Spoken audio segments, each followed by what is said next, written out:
Welcome, weary wanderers of the night,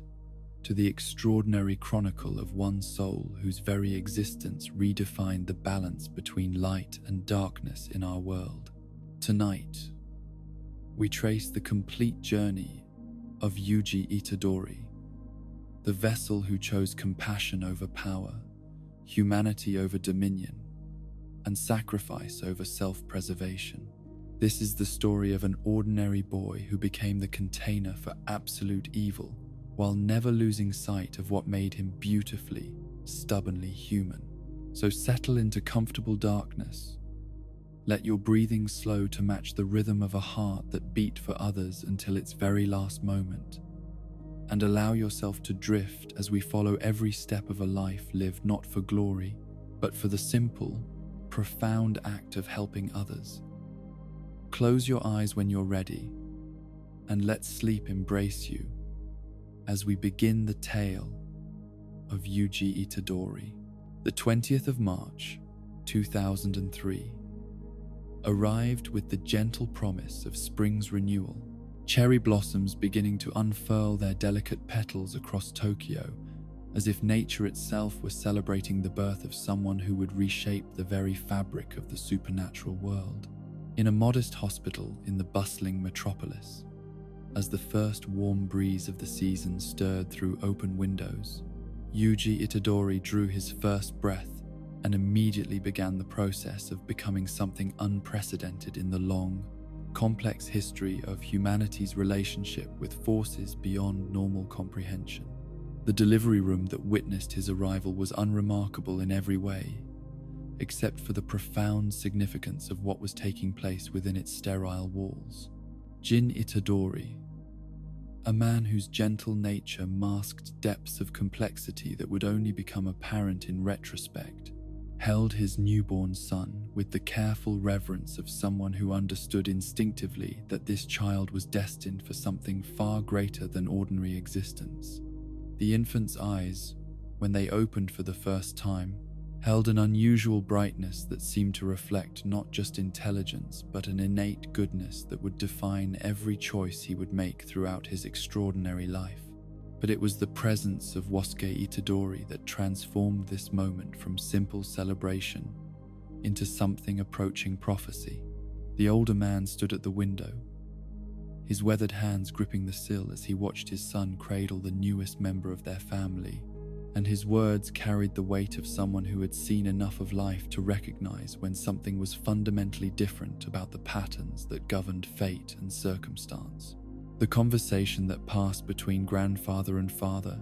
was conducted in the hushed tones of people who understood that some truths were too dangerous to speak aloud, but too important to leave unsaid. Wasuke's warning about Jin's choice to stay with Kaori was delivered with the blunt honesty that characterized all his interactions, but beneath the harsh words lay a profound love for his son and a desperate desire to protect him from consequences that seemed inevitable to someone who had lived long enough to recognize the signs of supernatural influence. The woman who had become Jin's wife possessed a beauty that transcended normal categories, but there was something in her presence that made the old man's skin crawl with ancestral memories of things that should not exist in the world of ordinary human experience.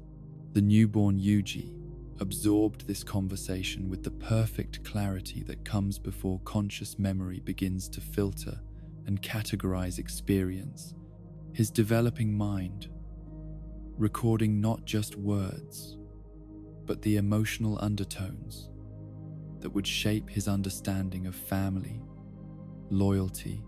and the complex relationships between love and danger. The hospital room became a classroom where his first lessons were taught through the tension between his father's determined happiness and his grandfather's fearful wisdom, creating the foundation for a worldview that would embrace both hope and caution in equal measure. The months that followed his birth were marked by careful observation from both family members and forces that existed beyond their awareness, as if the entire universe were waiting to see what this child would become. Wasuke took primary responsibility for Yuji's care. his gruff exterior concealing a tenderness that emerged only when he thought no one was watching, speaking to his grandson in the gentle tones usually reserved for the most precious and fragile things. The bond that developed between them transcended normal grandparent relationships, becoming instead a form of spiritual mentorship that would provide Yuji with the moral compass necessary to navigate challenges that no educational system could prepare him to face. The early years of Yuji's childhood were characterized by an unusual combination of normalcy and subtle preparation for something that neither he nor his grandfather could fully articulate, but both somehow understood was approaching. Wasuke's lessons were delivered through stories and casual observations that seemed like ordinary conversation, but contained depths of wisdom about human nature, moral responsibility, and the importance of maintaining connections with others, even when circumstances made such connections difficult to sustain. The old man had lived through enough history to understand that strength without wisdom was merely destruction waiting for an excuse, and every interaction with his grandson was carefully calibrated to build character rather than simply impart knowledge. The physical abilities that began to manifest as Yuji grew from toddler to child were remarkable but not supernatural, reflecting genetic gifts that existed within normal human parameters, while suggesting potential that exceeded anything his family had previously produced. His coordination and strength developed at rates that impressed everyone who observed him, but more significantly, his natural inclination was always to use these abilities in service of others rather than for personal advantage or glory. When playground disputes arose, Yuji invariably positioned himself as protector of the weak rather than aggressor against opponents, demonstrating instincts that would later prove crucial when the stakes of such choices involved life and death rather than childhood embarrassment. The academic environment that shaped his early education provided opportunities for developing social skills and intellectual curiosity, while revealing personality traits that marked him as fundamentally different from his peers in ways that had nothing to do with supernatural ability. Teachers consistently noted his unusual maturity when dealing with moral questions, his instinctive empathy for classmates who were struggling with personal problems, and his complete lack of interest in using his physical advantages to dominate others or secure social position. The report cards that accumulated over his elementary years painted the picture of someone whose greatest strength lay not in any particular skill, but in his consistent choice to prioritize others' welfare over his own convenience or advancement. The friendship with Yuko Ozawa that developed during his middle school years provided crucial insights into his capacity for seeing beyond surface appearances, to recognize the essential worth that existed within every person, regardless of their social status or physical characteristics. His attraction to her was based not on conventional standards of beauty,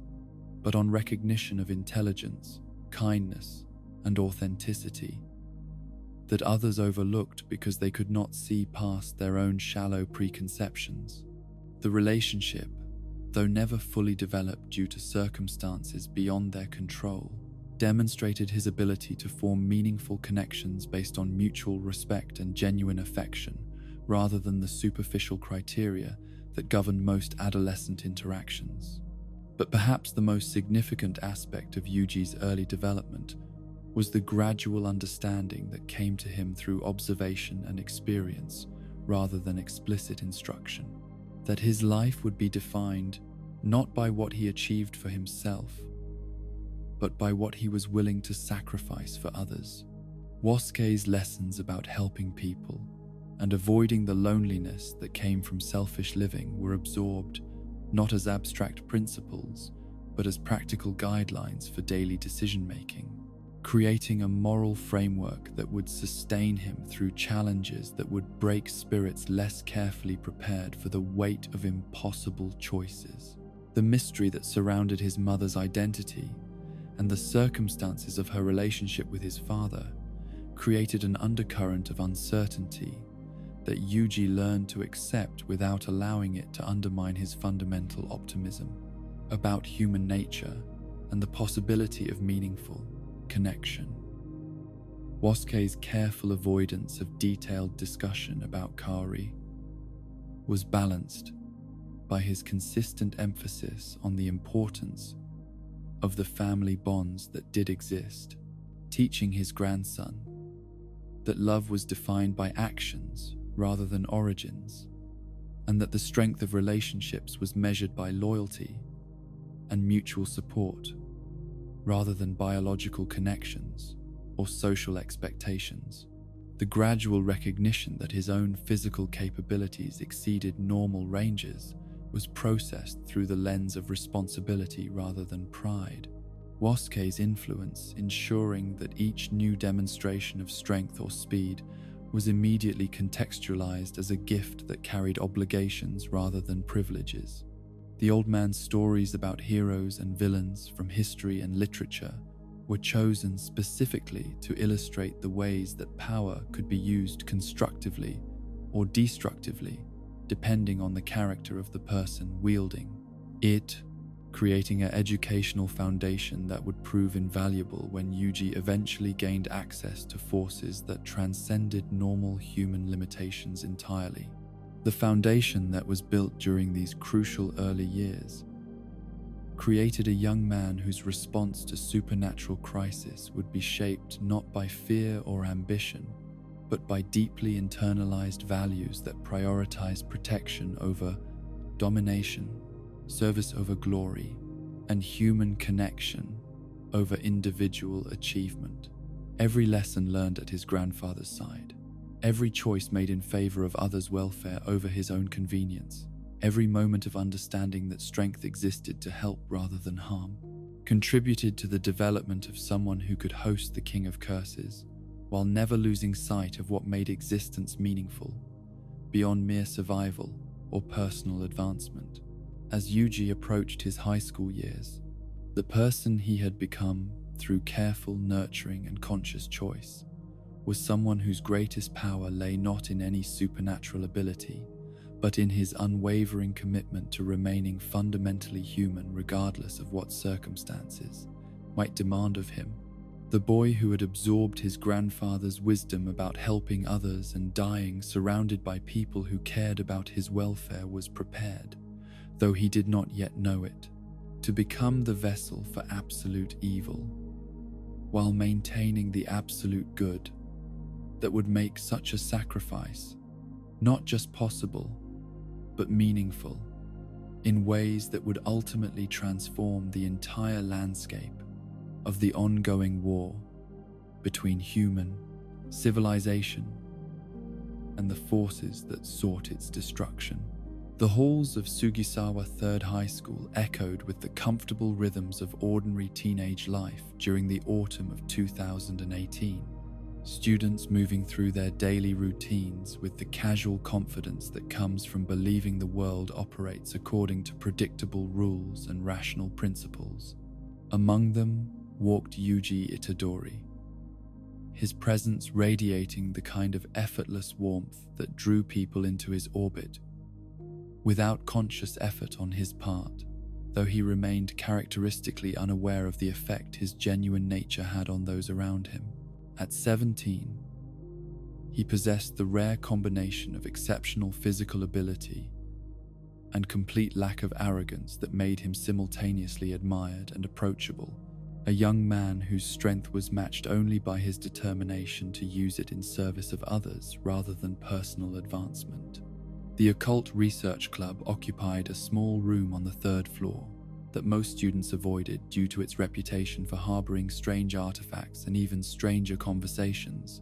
But for Yuji, it had become a sanctuary where genuine friendship flourished without the competitive pressures that characterized most high school social dynamics. Sasaki and Iguchi, his fellow club members, represented the kind of authentic human connection that his grandfather had taught him to value above all material achievements. people whose loyalty was based on mutual affection and shared interests rather than social status or utilitarian advantage. The conflict that arose when the student council president arrived to challenge their club's right to exist revealed the first hints of the larger battles that would soon define Yuji's existence, though, at the time, it seemed like nothing more than typical institutional bureaucracy, attempting to impose arbitrary rules on students whose only crime was pursuing interests that fell outside normal parameters. The president's insistence that they needed 3 official members to maintain their space was delivered with the kind of petty authority that characterizes people who mistake procedure for purpose. But behind his officious manner lay genuine concern about liability issues that would prove prophetic in ways none of them could anticipate. The revelation that Mr. Takaki had unilaterally transferred Yuji to the track and field team without consulting him represented exactly the kind of adult intervention that teenagers resent most deeply, the assumption that superior knowledge of practical considerations justified overriding personal choice and individual agency. The teacher's motivations were understandable from his perspective. Yuji's athletic abilities were extraordinary by any standard, and channeling them toward competitive achievement seemed like obvious career guidance. But the approach demonstrated a fundamental misunderstanding of what drove the young man's decision-making process. The challenge that emerged from this conflict provided Yuji with his first opportunity to demonstrate that his physical capabilities, impressive as they were, existed within a moral framework that prioritized relationships over achievements. The shot-put contest that Mr. Takaki proposed was designed to be a teaching moment about accepting adult guidance and pursuing excellence, but it became instead a demonstration of how strength could be wielded with restraint and purpose rather than mere display of superiority over others. The ease with which Yuji defeated his teacher's challenge was less significant than his immediate response to victory, his first concern being the impact his choice would have on the friends who had created a space where he felt genuinely valued for who he was rather than what he could accomplish. The conversation with Sasaki that followed revealed depths of consideration that went far beyond typical teenage decision-making. His acknowledgement that he genuinely enjoyed their company, representing a conscious choice to prioritize human connection over societal expectations or personal advancement. The daily routine that characterized Yuji's high school experience was marked by small acts of kindness and consideration that established patterns of behavior which would later prove crucial when the stakes involved life and death rather than academic or social success. His willingness to help classmates with difficult subjects, his instinctive intervention in situations where weaker students were being bullied, his complete lack of interest in using his physical advantages to secure social position, all contributed to a reputation for reliability and genuine goodness that transcended normal categories of high school popularity.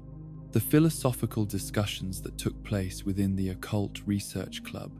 provided intellectual foundation for the moral challenges that awaited him. Conversations about the nature of evil,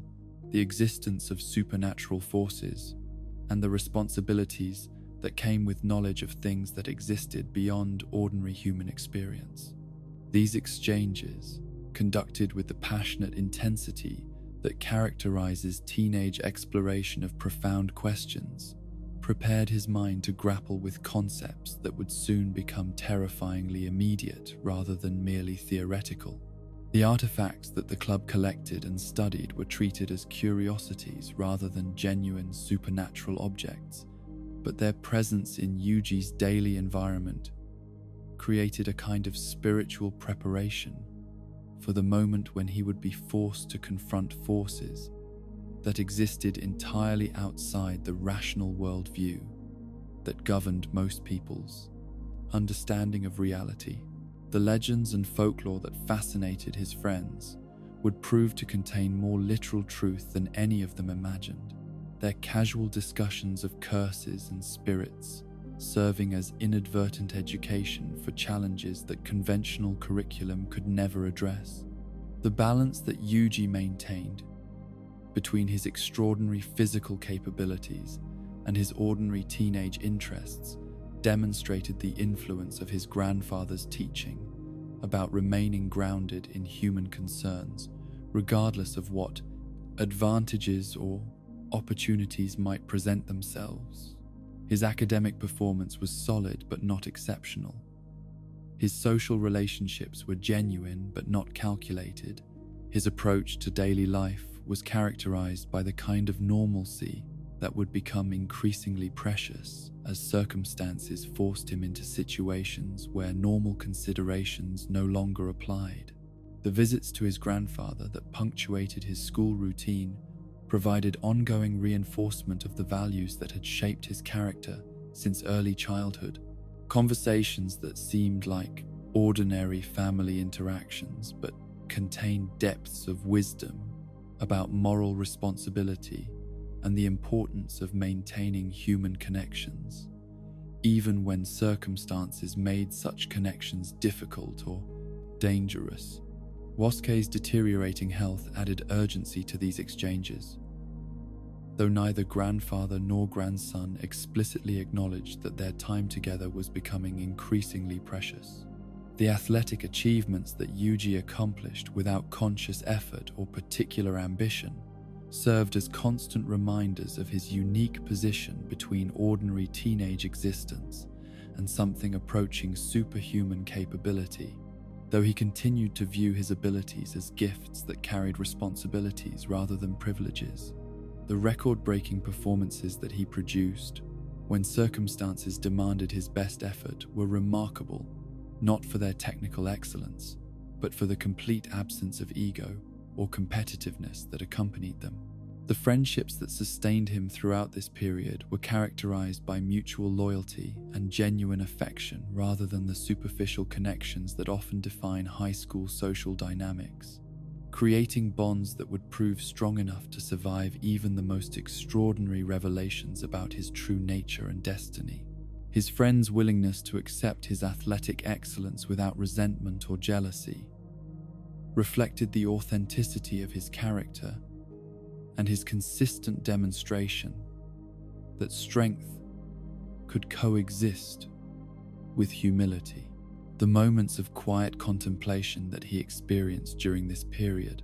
often while walking home from school or sitting in the club room after his friends had left, provided opportunities for the kind of internal reflection that would prove crucial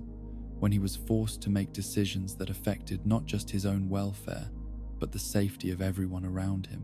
The satisfaction he found in simple pleasures, good food, honest conversation, the changing seasons, the comfort of routine, created a foundation of appreciation for ordinary human experience that would sustain him through trials that threatened to strip away everything he had previously understood about the nature of existence itself. The mystery that continued to surround his mother's identity and the circumstances of her relationship with his father remained a source of unresolved questions. But Yuji had learned to accept uncertainty about some aspects of his history, while focusing on the relationships and values that he could control and develop. His grandfather's reluctance to discuss Kaori in detail was balanced by his consistent emphasis on the importance of the family bonds that did exist, teaching his grandson that love was defined by actions rather than explanations. The growing awareness that his life might involve responsibilities that extended beyond normal teenage concerns was processed through the lens of the moral education he had received since childhood, creating readiness to accept whatever challenges might emerge, while maintaining the essential humanity that made such acceptance meaningful rather than merely dutiful. The conversations with his grandfather about helping others and avoiding the loneliness that came from selfish living were beginning to resonate with deeper urgency as Wasuke's health continued to decline and the mysterious pressures that had shaped their family's destiny began to assert themselves more directly. The final weeks of what would prove to be his last period of normal existence were marked by a sense of completion that neither he nor those around him fully understood, but all somehow recognized, as if the universe itself were preparing him for transformation that would test every aspect of the character that had been so carefully developed through years of conscious choice and moral education. The young man who walked the halls of Sugisawa Third High School was someone whose response to supernatural crisis would be shaped not by fear or ambition, but by deeply internalized values that prioritize protection over personal safety and human connection over individual survival. The foundation that had been built through ordinary experiences and extraordinary moral guidance was about to be tested by circumstances that would challenge every assumption about the nature of good and evil. But the person who had been prepared through love, wisdom, and conscious choice was ready to face whatever challenges awaited him, while never losing sight of what made existence meaningful beyond mere survival or personal advancement. The autumn evening that would forever divide Yuji Itadori's existence into before and after arrived with deceptive tranquility, the kind of gentle twilight that makes ordinary moments feel suspended in time, while forces beyond human comprehension prepare to reshape the fundamental nature of reality itself. The hospital room where his grandfather lay dying was filled with the quiet sounds of modern medical equipment, maintaining its vigilant watch over a life that had been lived with purpose and was now approaching its conclusion with the same dignity that had characterized every important moment in Wasuke Itadori's long journey through the complexities of human existence. The conversation that passed between grandfather and grandson during those final precious moments was conducted with the careful precision of people who understood that some words, once spoken, would echo through whatever time remained and shape every decision that followed in their wake. Wasuke's eyes, dimmed by age and illness but still sharp with the wisdom that had guided 3 generations of his family, fixed on Yuji's face with the intensity of someone attempting to transfer a lifetime of accumulated understanding in the space of a few heartbeats. The advice that emerged from those weathered lips carried the weight of prophecy, disguised as simple human wisdom, instructions that seemed like ordinary moral guidance, but contained depths of preparation for challenges that no rational person could have anticipated or believed possible. "Help others," the old man said, his voice carrying the authority of someone who had seen enough of life to understand what truly mattered when everything else fell away. "Be surrounded by people when you die," he continued, the words delivered with urgent emphasis that suggested understanding of loneliness that transcended normal human experience. Yuji's attempt to respond to these final instructions was cut short by the sudden stillness that signaled his grandfather's passage from the world of the living to whatever realm awaited those who had completed their earthly responsibilities, leaving behind only the echo of wisdom and the profound silence that follows the end of every important conversation. The young man who sat beside that hospital bed was transformed in an instant from someone who had always had guidance available to him into someone who would need to navigate the remainder of his journey using only the internal compass that had been so carefully calibrated through years of patient instruction and loving correction. The administrative procedures that followed death in the modern world provided merciful distraction from grief that threatened to overwhelm his capacity for rational thought, forms to be completed and arrangements to be made that kept his mind occupied with practical details, while his heart processed the reality of loss that could never be adequately prepared for, regardless of how inevitable it had seemed. The hospital staff moved through their duties with professional efficiency that acknowledged the significance of what had occurred while maintaining the emotional distance necessary to function in an environment where such scenes were repeated daily. The appearance of Megumi Fushiguro in the hospital corridor marked the beginning of Yuji's introduction to forces that had been operating in the shadows of ordinary existence for centuries. though at the moment his presence seemed like nothing more than an unusually intense teenager with an urgent request that made no sense within the context of normal high school social dynamics.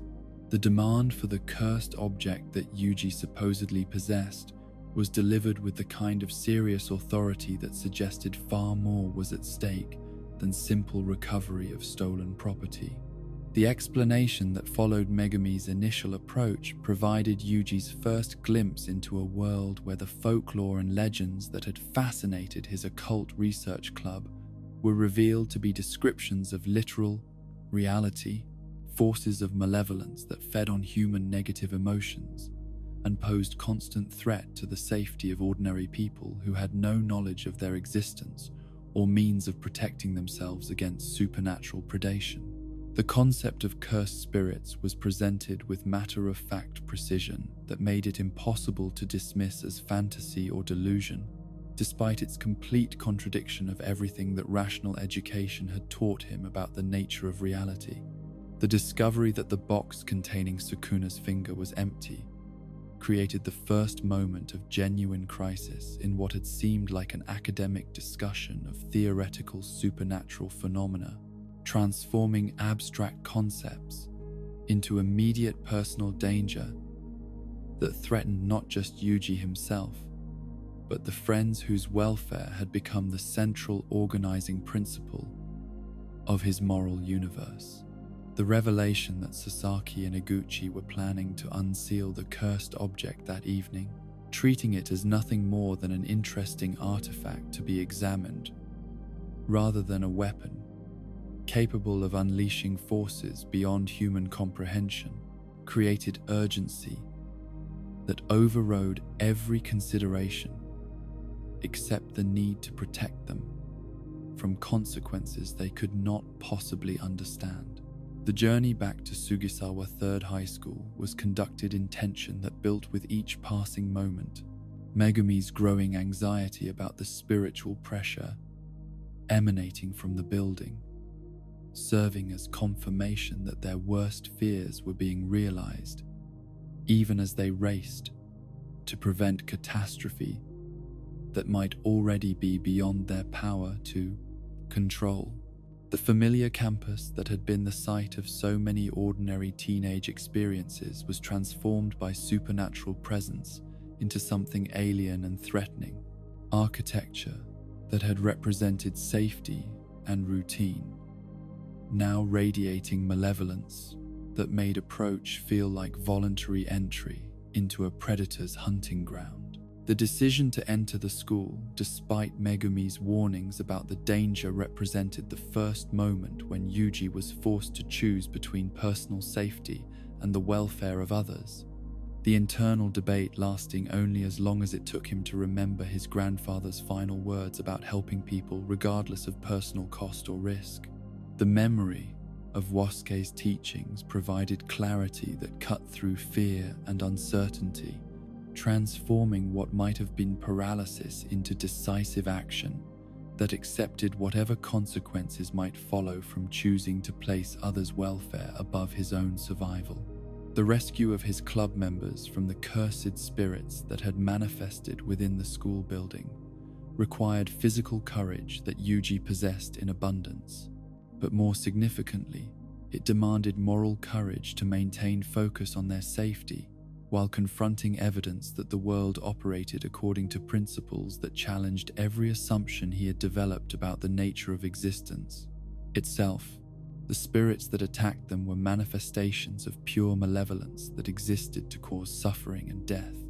creatures whose very existence seemed to mock the possibility of meaning or purpose in human life. The moment when Sukuna's finger was revealed in its full supernatural significance marked the point where theoretical knowledge became immediate personal crisis. The cursed object, radiating power that could be felt even by someone with no formal training in perceiving supernatural forces. Megumi's explanation of what the finger represented, a fragment of the most powerful malevolent entity in recorded history, provided context that made the danger immediate and personal, rather than abstract and Academic. The appearance of the special grade cursed spirit that had been attracted by the finger's presence created circumstances that pushed the situation beyond anything that normal human capability could address effectively. Even Megumi's considerable skills as a trained sorcerer, proving inadequate against a threat that operated according to rules that existed entirely outside conventional understanding of combat or conflict resolution. The creature's power was matched by its malevolent intelligence, a combination that made it clear that conventional responses would result only in death for everyone present.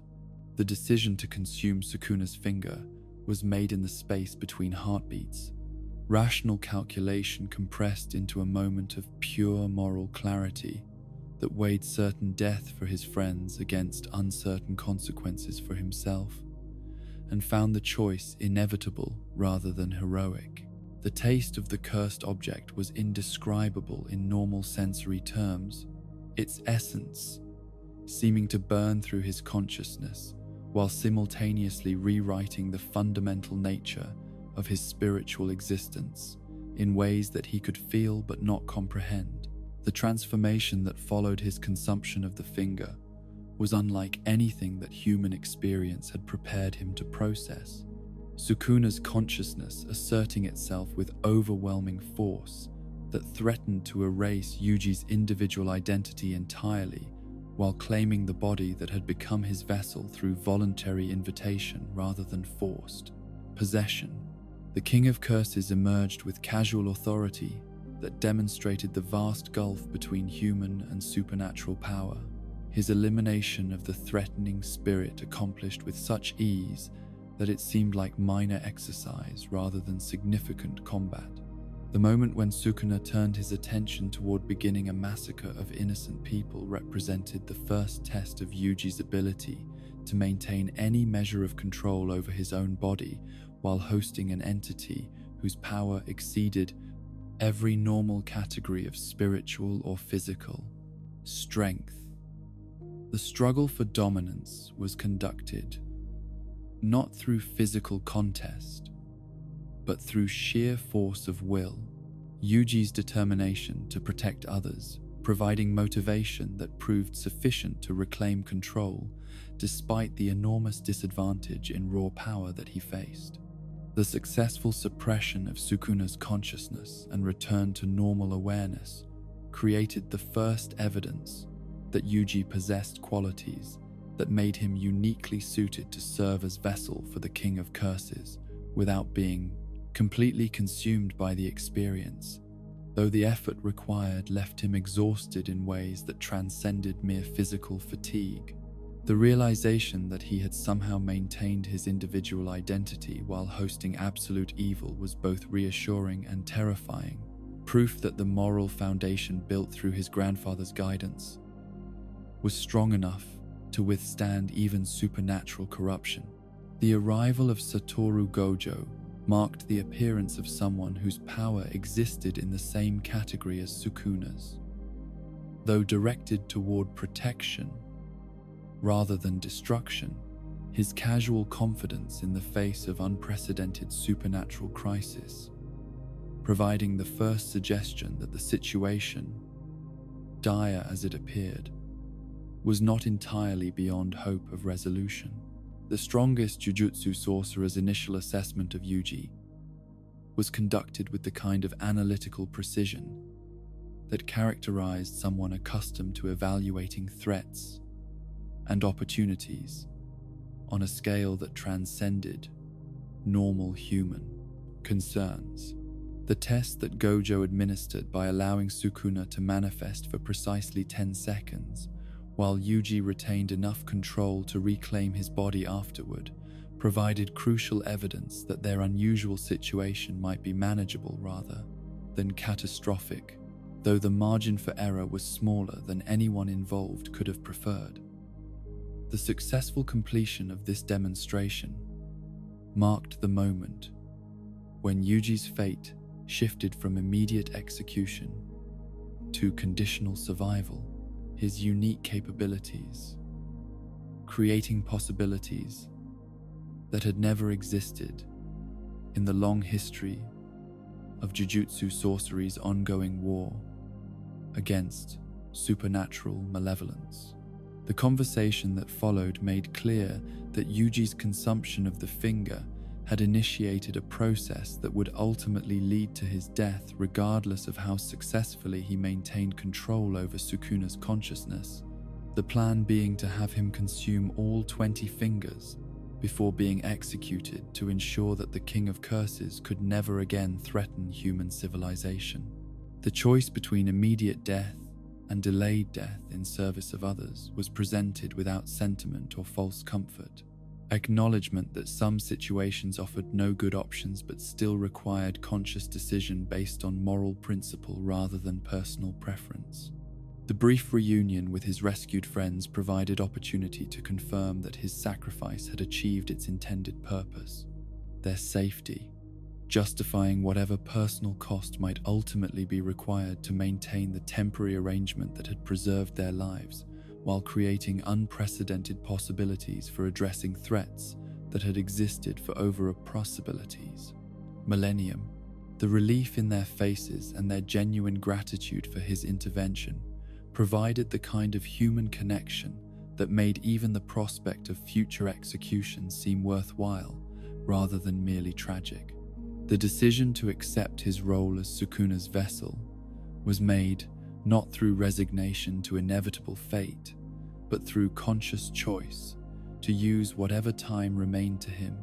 in service of protecting others from forces that they could neither perceive nor combat effectively on their own. The second finger that he consumed as confirmation of his commitment to this path represented acceptance of responsibility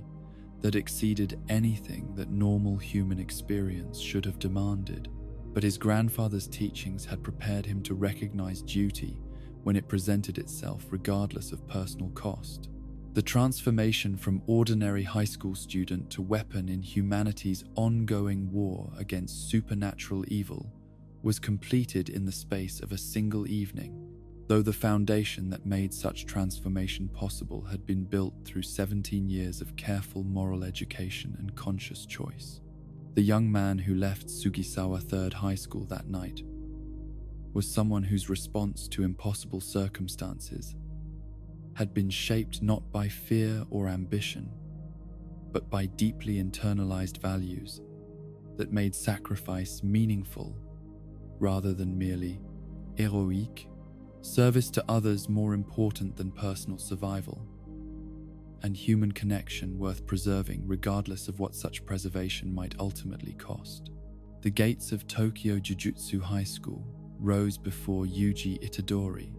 like the threshold between two entirely different worlds,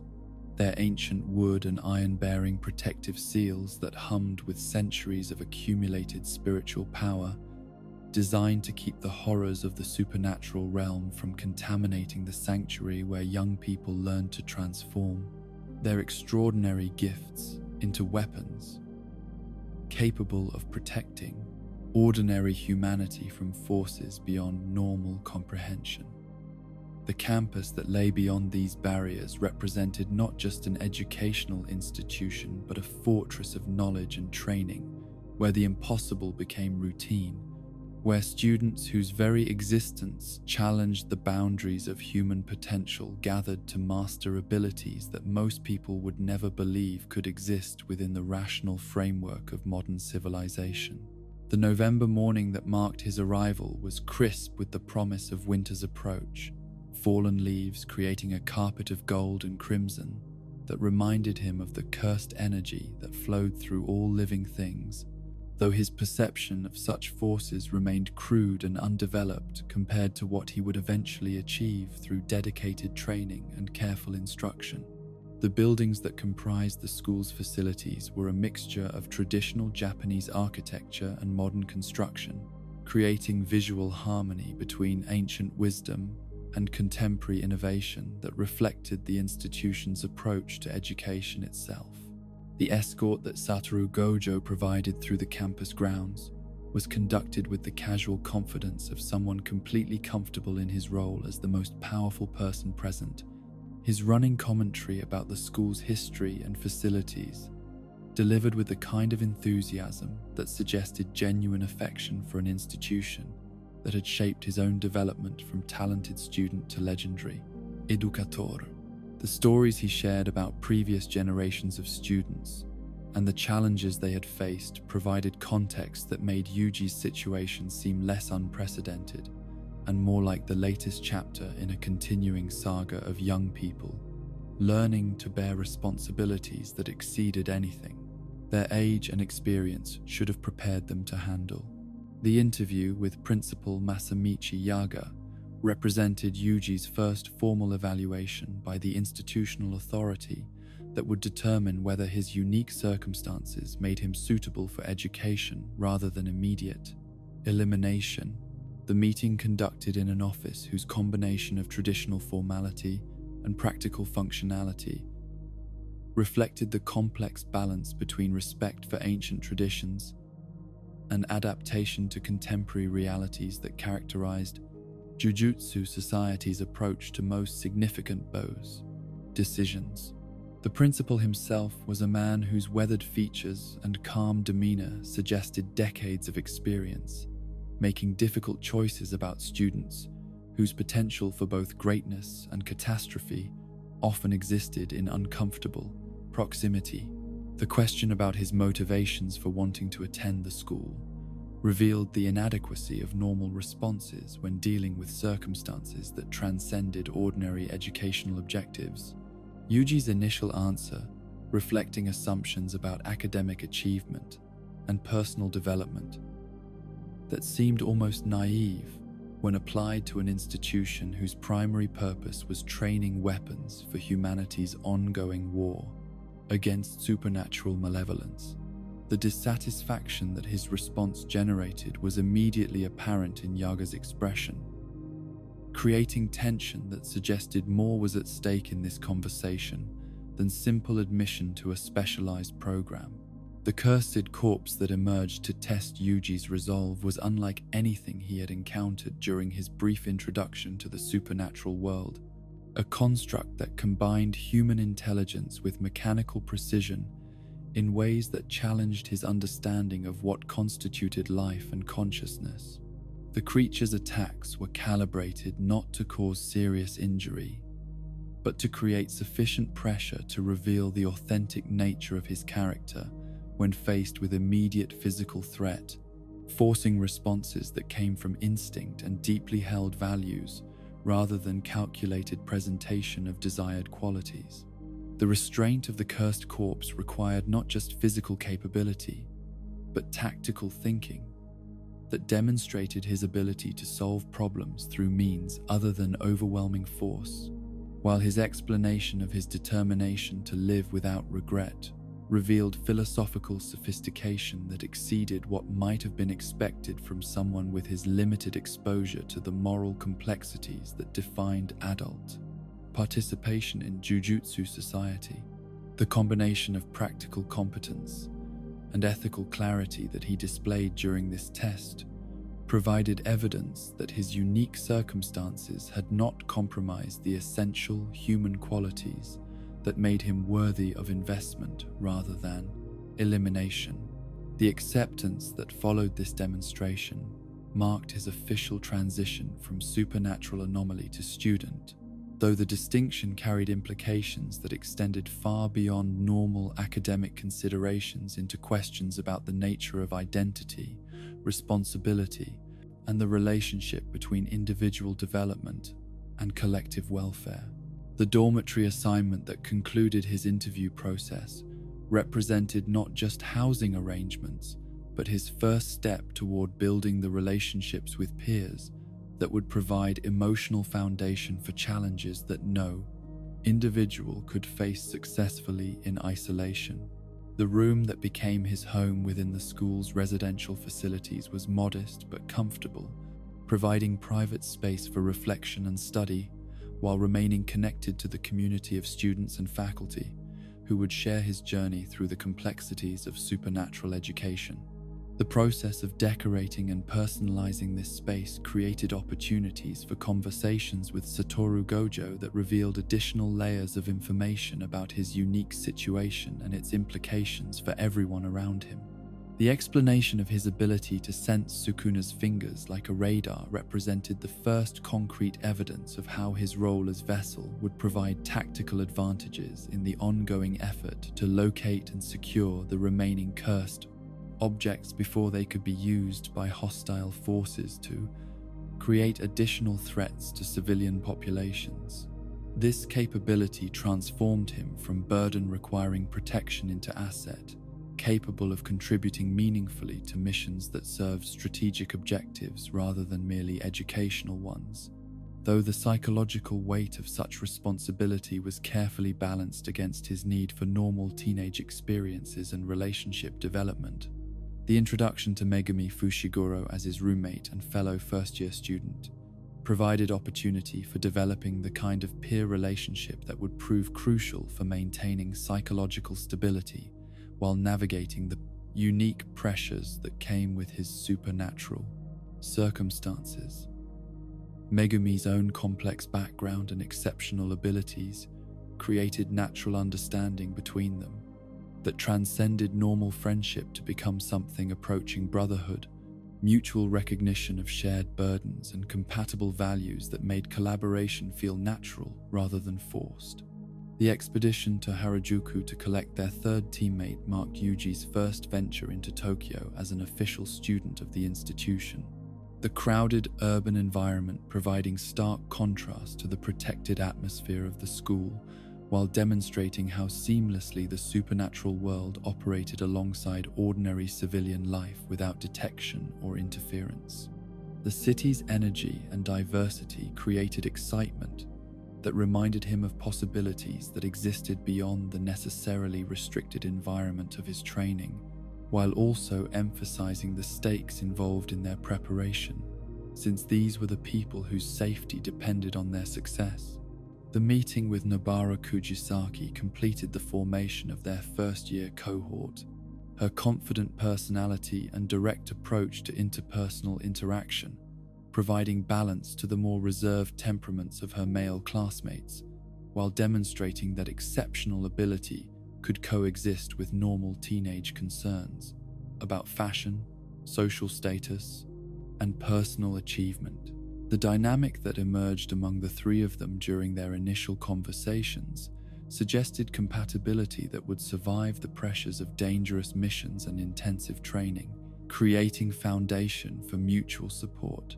that would prove essential for all their individual development. The mission to Roppongi, that served as their practical introduction to active jujutsu work, represented a carefully calibrated test of their ability to function as a team while applying theoretical knowledge to real-world situations where mistakes could result in serious injury or death rather than merely academic failure. The urban environment chosen for this exercise provided challenges that reflected the kinds of scenarios they would face throughout their careers, while the presence of Satoru Gojo as supervisor ensured that any errors in judgment or technique could be corrected before they resulted in permanent consequences. The cursed tool that Yuji received for this mission represented his first experience with weapons specifically designed for supernatural combat,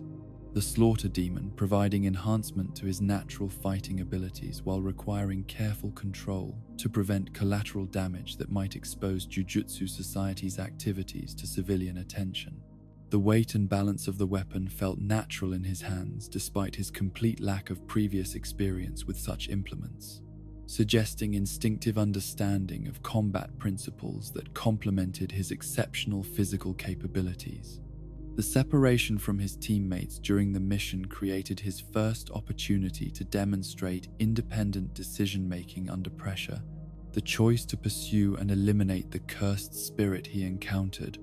requiring confidence in his own abilities, balanced against awareness that backup might not be immediately available if circumstances exceeded his capacity to handle them. Alone, the successful completion of this objective provided validation that his training was progressing adequately while revealing areas where additional development would be necessary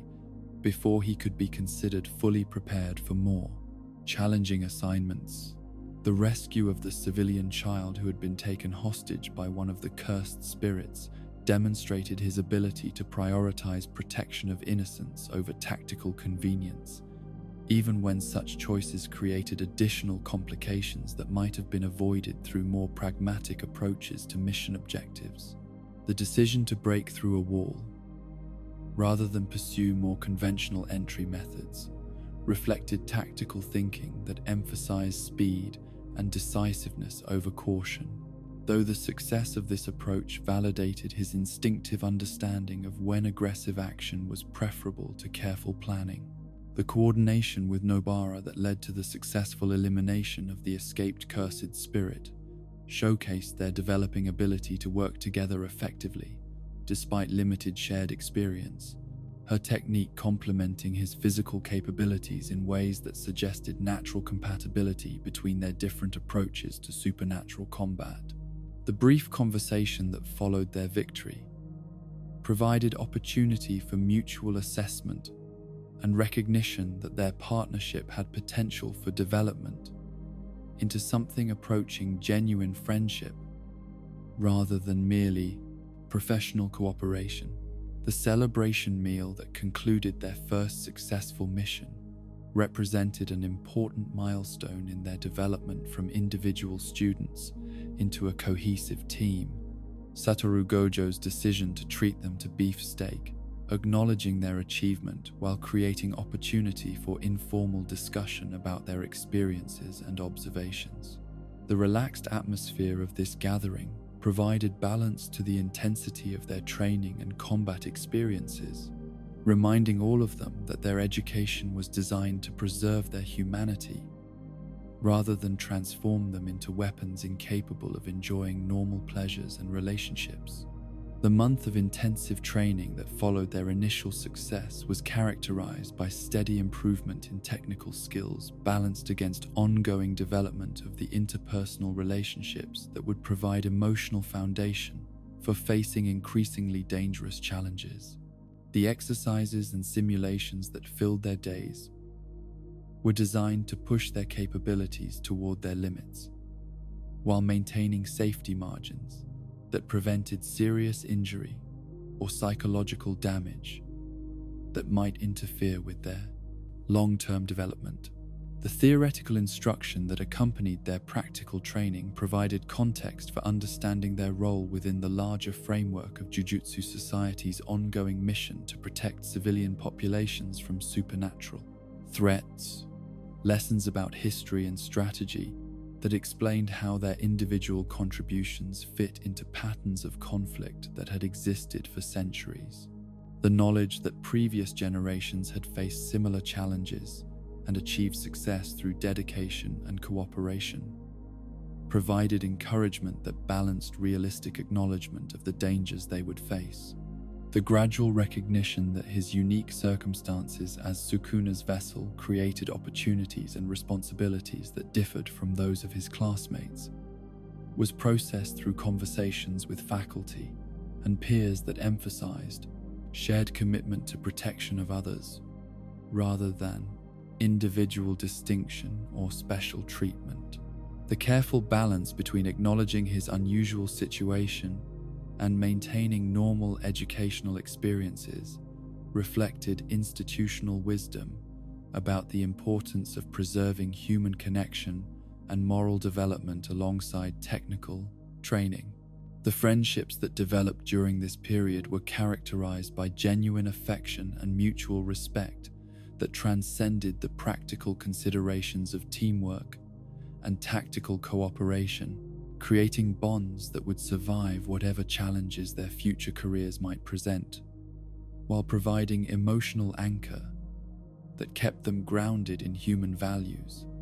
despite exposure to forces that challenged normal understanding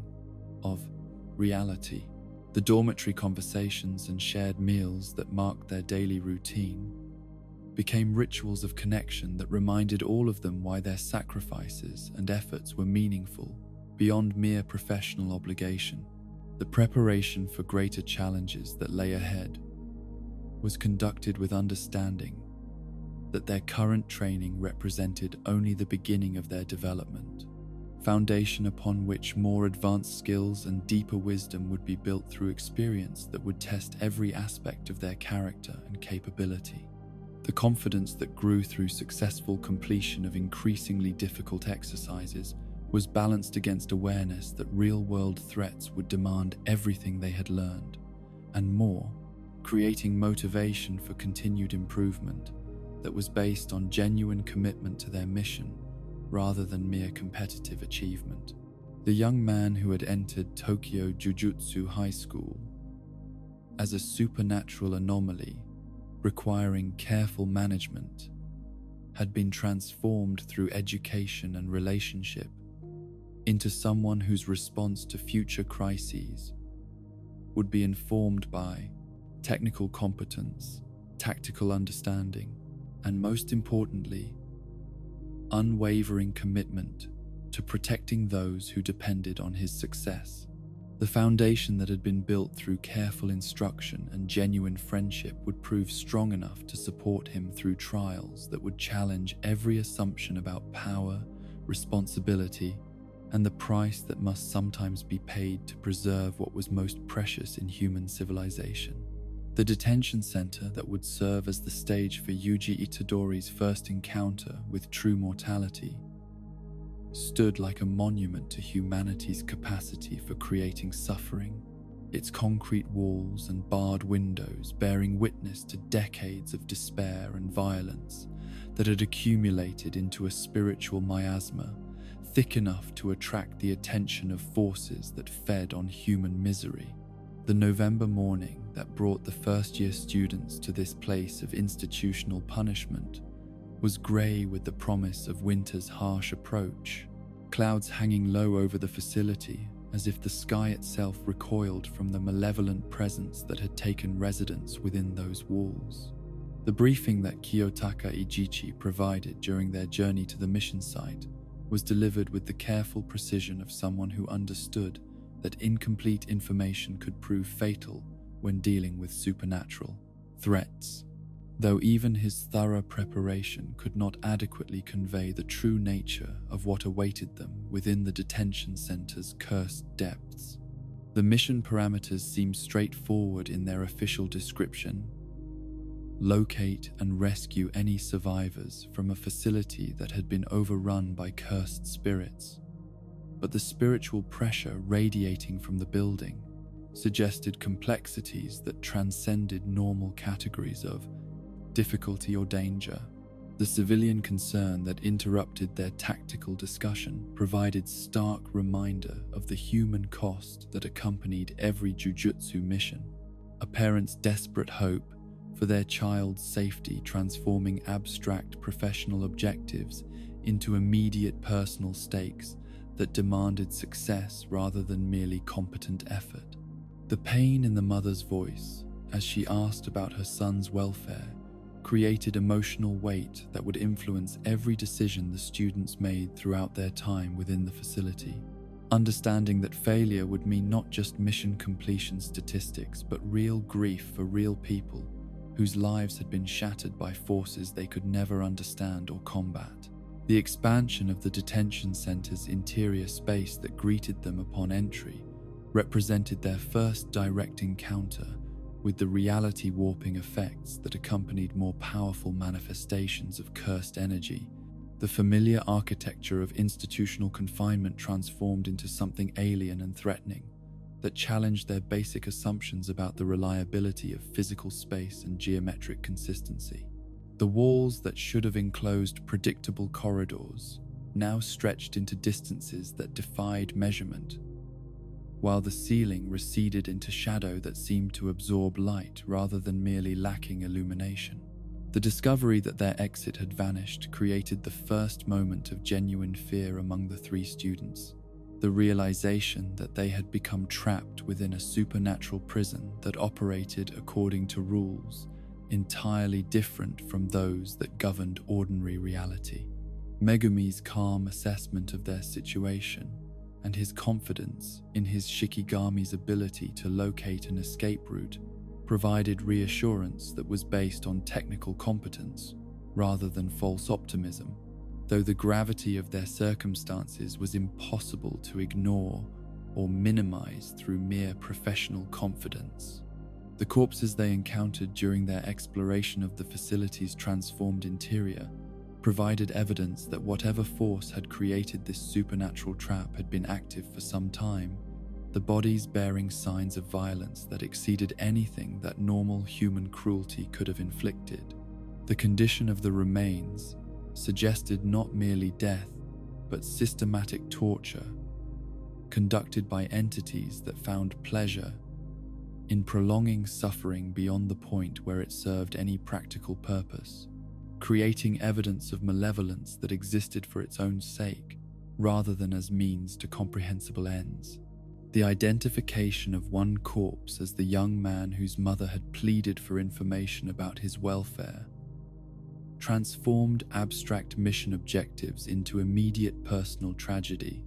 the reality of loss given specific human form that made their failure to arrive in time feel like betrayal rather than merely unfortunate timing. Yuji's instinctive desire to retrieve the body for proper burial reflected his grandfather's teachings about the importance of honoring the dead, though the practical dangers of such sentimentality in their current situation created tension between moral impulse and tactical necessity. The argument that developed between Yuji and Megumi over the proper response to discovering civilian casualties revealed fundamental differences in their approaches to Jujutsu work, contrasting perspectives on the balance between emotional response and professional detachment that would continue to influence their relationship throughout their careers. Megumi's insistence on prioritizing mission completion over symbolic gestures was based on strategic thinking that acknowledged the greater good, while Yuji's focus on individual dignity reflected values that refused to treat people as mere statistics, even after death had eliminated their capacity for appreciation or gratitude. The separation of Nobara from her teammates marked the beginning of their encounter with the special grade cursed spirit that had claimed the detention center as its territory, the creature's power manifesting in ways that challenged their understanding of what was possible within the framework of supernatural combat that their training had prepared them to handle. The ease with which their group cohesion was disrupted demonstrated the vast gulf between classroom exercises and real-world confrontation with entities whose capabilities exceeded every parameter that academic instruction could safely simulate. The special grade curse that confronted Yuji and Megumi represented power that existed in an entirely different category from anything they had previously encountered, its presence radiating malevolence that seemed to corrupt the very air around it, while its physical capabilities demonstrated strength that made their own exceptional abilities seem insignificant by comparison. The creature's apparent intelligence made it more dangerous than mere bestial ferocity would have been, suggesting tactical awareness that could adapt to their responses, while exploiting weaknesses they had not yet recognized in themselves. The destruction of Yuji's cursed weapon with casual ease provided immediate evidence that conventional approaches to supernatural combat would prove inadequate against an opponent of this magnitude. The slaughter demon that had served him effectively in previous encounters reduced to useless fragments without apparent effort on the creature's part. The loss of his primary means of offense created tactical disadvantage that was compounded by the realization that his physical capabilities, impressive as they were by human standards, were insufficient to bridge the gap between mortal flesh and supernatural malevolence. The injury that cost him his arm was delivered with surgical precision that demonstrated the creature's complete control over the pace and intensity of their confrontation, the amputation serving not as attempt at quick elimination, but as psychological warfare designed to create despair and helplessness that would make their eventual deaths more satisfying to witness. The pain was immediate and overwhelming, but more disturbing was the creature's obvious pleasure in inflicting suffering that exceeded tactical necessity, revealing sadistic intelligence that found entertainment in mortal agony. The refusal of Sukuna to provide assistance when Yuji's life hung in the balance created the first clear demonstration that the King of Curses viewed his vessel's welfare as entirely secondary to his own amusement. The casual dismissal of desperate pleas for help, revealing the fundamental incompatibility between human values and supernatural malevolence. The mockery that accompanied this refusal was designed to emphasize Yuji's helplessness while making clear that survival would depend entirely on his own resources rather than any assistance from the entity that shared his body. The decision to send Megumi away to rescue Nobara represented Yuji's acceptance that his own survival was less important than his friend's safety. The choice made with full understanding that remaining alone against the special grade curse would almost certainly result in his death. The signal he requested, a howl that would indicate successful extraction of their teammate, provided the only condition he required before switching places with Sukuna, demonstrating that his willingness to sacrifice himself was contingent on others' safety rather than mere resignation to inevitable fate. The battle that he attempted to wage against the overwhelming power of the special grade curse was conducted with determination that transcended rational assessment of his chances for success. Each attack launched, despite clear evidence that his efforts were having no meaningful effect on an opponent whose capabilities exceeded every category of threat that his training had prepared him to face. The creature's casual dominance of their confrontation was made more disturbing by its apparent boredom with violence that should have required significant effort to accomplish. The realization of his own weakness came not as surprise, but as confirmation of what rational analysis had already made clear, though the emotional impact of confronting absolute powerlessness was more devastating than intellectual understanding could have prepared him for. The gap between his determination to protect others and his actual ability to do so created psychological crisis that threatened to undermine the moral foundations that had sustained him through every previous challenge. The memory of Principal Yaga's teachings about using negative emotions to fuel cursed energy provided final desperate strategy for channeling despair and rage into something approaching effective resistance, though the technique was crude and unrefined, compared to what he would eventually achieve through proper instruction and accumulated experience. The attempt to transform emotional turmoil into tactical advantage demonstrated growth in his understanding of Jujutsu principles, even if the application remained inadequate for the level of threat he was facing. The wolf howl that signaled Megumi's successful rescue of Nobara provided the confirmation Yuji needed to fulfill his part of their agreement. The switch to Sukuna accomplished with conscious acceptance that this decision would likely result in his permanent loss of control over his own body. The King of Curses emerged with the casual confidence of someone whose power was adequate for any challenge that mortal realm could present. His elimination of the special grade curse accomplished with such ease that it seemed like minor exercise rather than significant combat. The massacre that Sukuna initiated immediately after disposing of the immediate threat demonstrated the fundamental difference between human and supernatural approaches to problem solving. The King of Curses viewing civilian casualties as entertainment rather than tragedy, while pursuing objectives that existed entirely outside normal categories of moral consideration. The systematic elimination of everyone within the facility was conducted with methodical precision that revealed intelligence devoted entirely to causing maximum suffering rather than achieving any comprehensible strategic goal.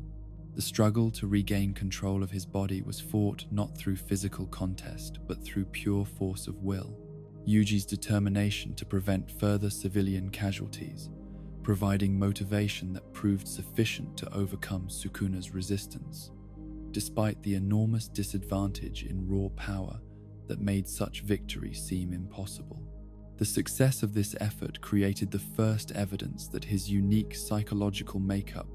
provided advantages that even the King of Curses had not anticipated or prepared to counter. The brief conversation with Megumi that followed his return to consciousness provided opportunity for mutual assessment of what they had survived and what it meant for their future development as Jujutsu sorcerers.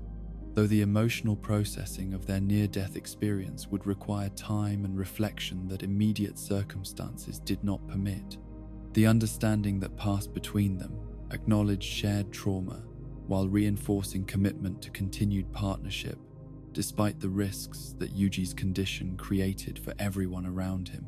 The death that claimed him at the mission's conclusion was not dramatic or heroic, but simply the inevitable result of injuries that exceeded his body's capacity for survival. The quiet ending that followed such intense struggle, providing stark contrast to the violence and supernatural horror that had characterized their encounter with forces beyond human comprehension. The transition from consciousness to whatever lay beyond was marked by satisfaction that his sacrifice had achieved its intended purpose, saving his friends' lives while providing them with experience that would serve them well in future encounters with similar threats.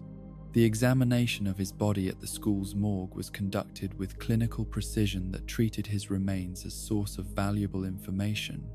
rather than object of grief, though the emotional impact of his loss was felt deeply by everyone who had known him during his brief time as student and friend. The analysis that followed would provide crucial data about the effects of serving as Sukuna's vessel, information that might prove essential for understanding how to manage similar situations in the future. The internal confrontation with Sukuna that occurred within the King of Curses domain during the period between death and resurrection provided Yuji with his first direct experience of the mental landscape where their ongoing struggle for control would be decided. The twisted environment, reflecting supernatural malevolence in its purest form, while serving as arena for negotiations that would determine the terms of their continued coexistence. The powerlessness he experienced in this realm emphasized the true extent of the disadvantage he faced in their relationship. The binding vow that Sukuna proposed was designed to provide the King of Curses with opportunities for future manifestation, while concealing the true extent of what Yuji would be surrendering through acceptance of terms that seemed reasonable on their surface, but contained implications that would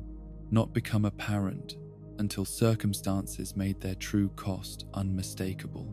The refusal of these terms represented moral victory,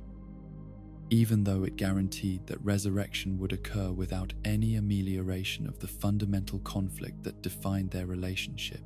The resurrection that followed his principled rejection of Sukuna's proposal was accomplished through means that remained mysterious to him, though the fact of his return to life provided evidence that forces existed within the Jujutsu world, capable of intervening in matters that seemed beyond normal human capability to influence or control. The greeting that Satoru Gojo provided upon his awakening was delivered with relief that revealed how much his survival mattered to those who had invested in his development and potential. The deception that kept his resurrection secret from official records was designed to provide time for additional training before he would be required to participate in events that would test every aspect of his growing capabilities, though the isolation that such secrecy imposed created psychological burden that complicated his emotional processing of recent traumatic experiences. The conversation with Shoko about his condition provided medical context for understanding what his death and resurrection meant for his future development and the risks that continued participation in Jujutsu missions would entail. The training program that Satoru Gojo designed for his continued development was unlike anything that conventional Jujutsu education had previously attempted.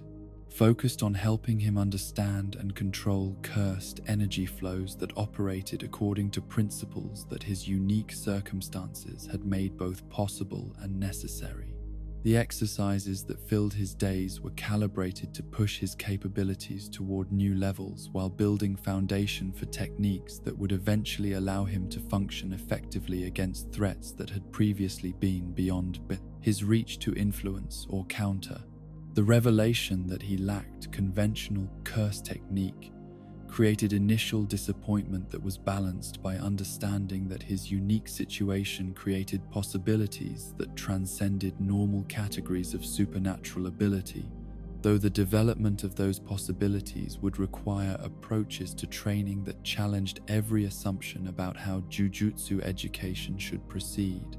The focus on enhancing his physical capabilities through conscious manipulation of cursed energy represented adaptation of traditional methods to accommodate circumstances that had never existed before in recorded history. The demonstration of domain expansion that concluded his intensive training period provided context for understanding the ultimate goals that his education was designed to help him achieve, witnessing the true pinnacle of Jujutsu technique while beginning to comprehend what would be required for him to contribute meaningfully to conflicts that operated at such elevated levels of power and complexity. The awe that accompanied this revelation was balanced by determination to justify the investment that so many people had made in his development and potential. The partnership with Nanami Kento that would introduce Yuji Itadori to the true face of supernatural evil began on a crisp December morning when the experienced sorcerer arrived at Tokyo Jujutsu High with the methodical precision that characterized every aspect of his professional approach to Jujutsu work, his presence radiating the kind of competent authority that came from years of confronting horrors that existed beyond normal human comprehension, while maintaining the psychological stability necessary to function effectively in civilized society. The mission that brought them together was ostensibly routine by the standards of their profession: investigate reports of mysterious deaths that bore the hallmarks of cursed spirit activity. But the careful briefing that preceded their departure suggested complexities that would challenge assumptions about the nature of evil and the limits of human compassion. The theater district where their investigation began was a maze of narrow streets and aging buildings that housed the dreams and disappointments of countless performers and audiences, the accumulated emotional residue of decades of artistic triumph and failure creating spiritual atmosphere thick enough to attract the attention of entities that fed on human suffering and despair. The remnants of cursed energy that lingered in the area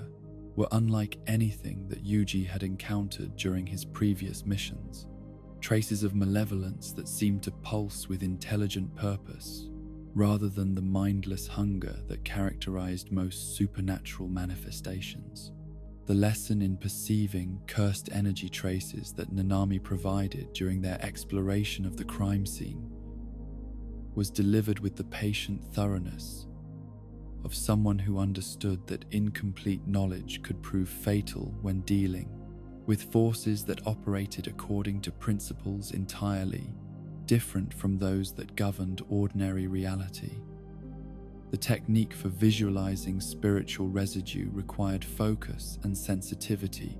that pushed Yuji's developing abilities toward new levels of sophistication, while the information revealed through such perception provided crucial insights into the nature of their opponent and its methods of operation. The rooftop confrontation with the two cursed spirits that had been attracted to the scene of previous crimes provided practical testing ground for the theoretical knowledge that Nanami had been imparting,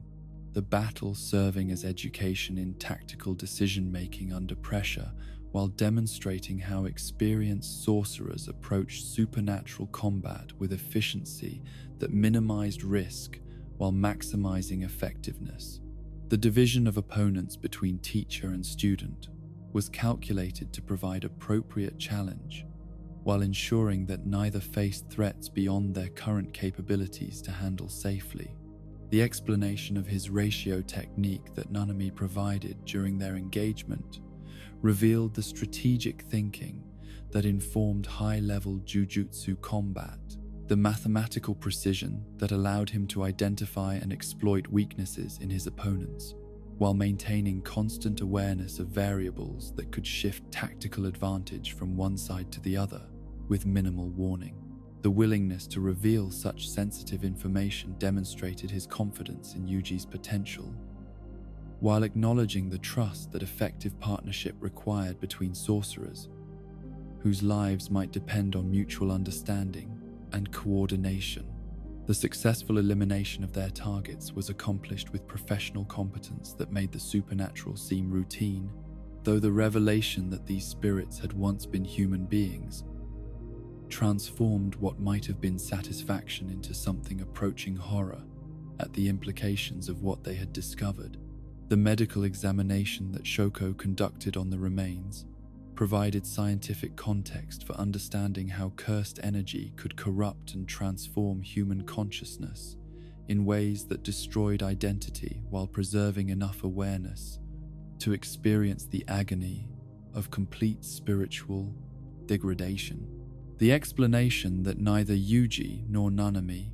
bore responsibility for the fate that had befallen these former humans was delivered with clinical precision that acknowledged the tragic nature of their situation while emphasizing the necessity of treating them as threats rather than victims. The harsh reality that some forms of supernatural corruption eliminated the possibility of rescue or redemption, regardless of how much compassion their original human nature might have deserved.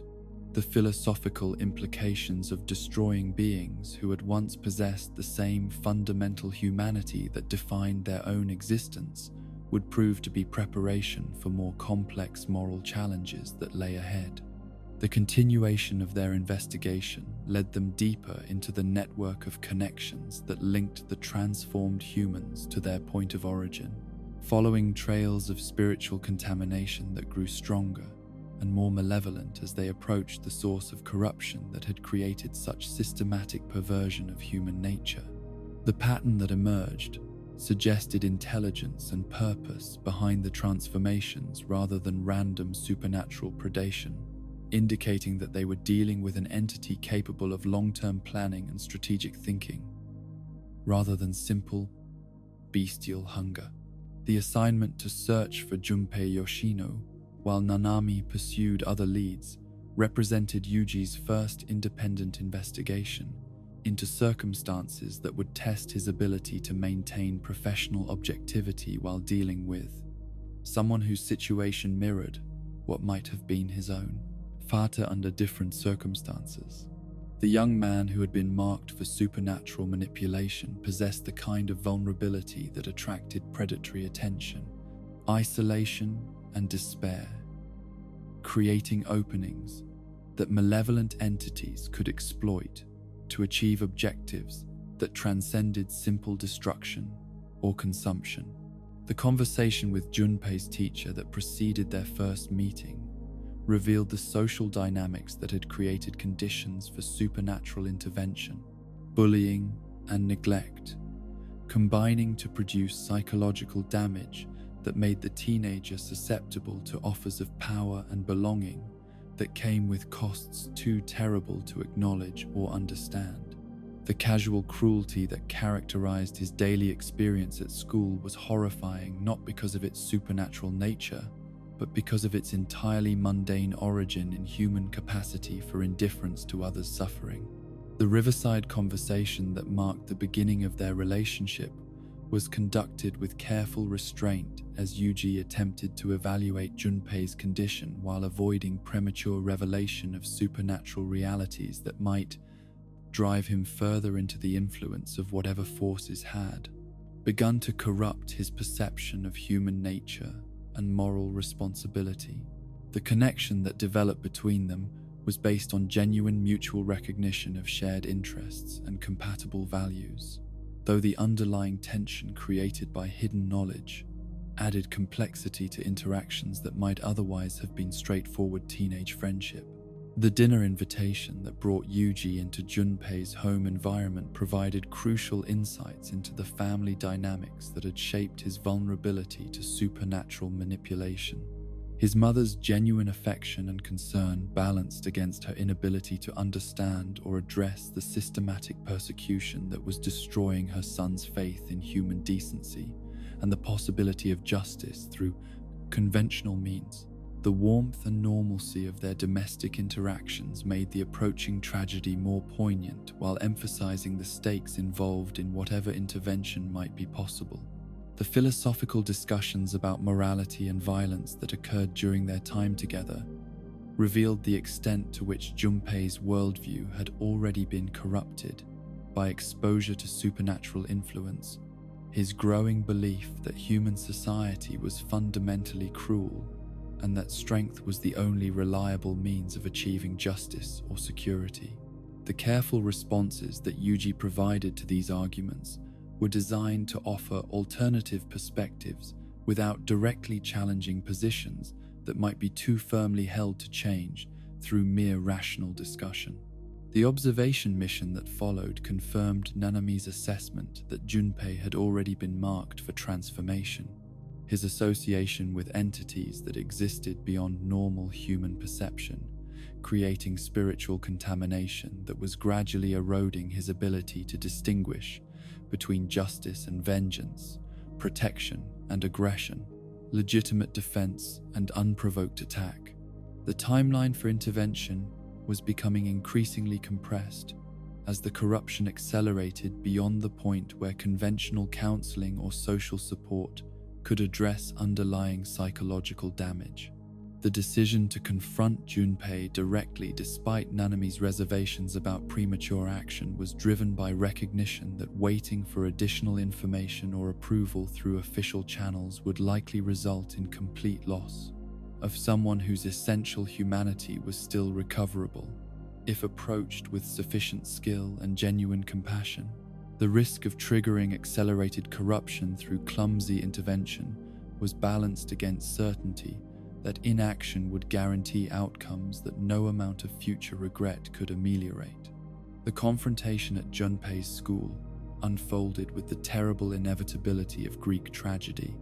his transformation into a weapon of supernatural vengeance, proceeding according to patterns that had been established through careful psychological manipulation over months of careful grooming by forces that understood human weakness better than most humans understood themselves. The poison that his Shikigami deployed against classmates and teachers was accompanied by rhetoric that justified violence through appeal to accumulated grievances that contained elements of legitimate complaint corrupted into rationale for indiscriminate destruction. The battle that erupted between Yuji and the transformed Junpei was conducted with desperate intensity as both participants understood that more was at stake than simple victory or defeat. Their physical confrontation, serving as external manifestation of internal struggle between compassion and corruption that would determine whether redemption remained possible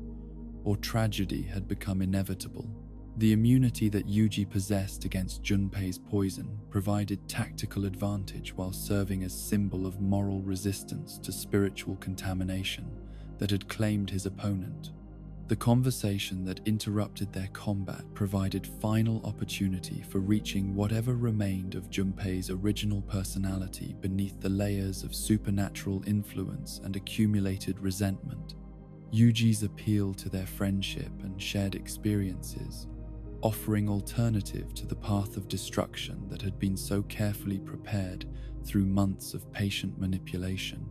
The genuine connection that existed between them created a moment of uncertainty where different outcomes remained possible depending on choices that would be made in the space of heartbeats.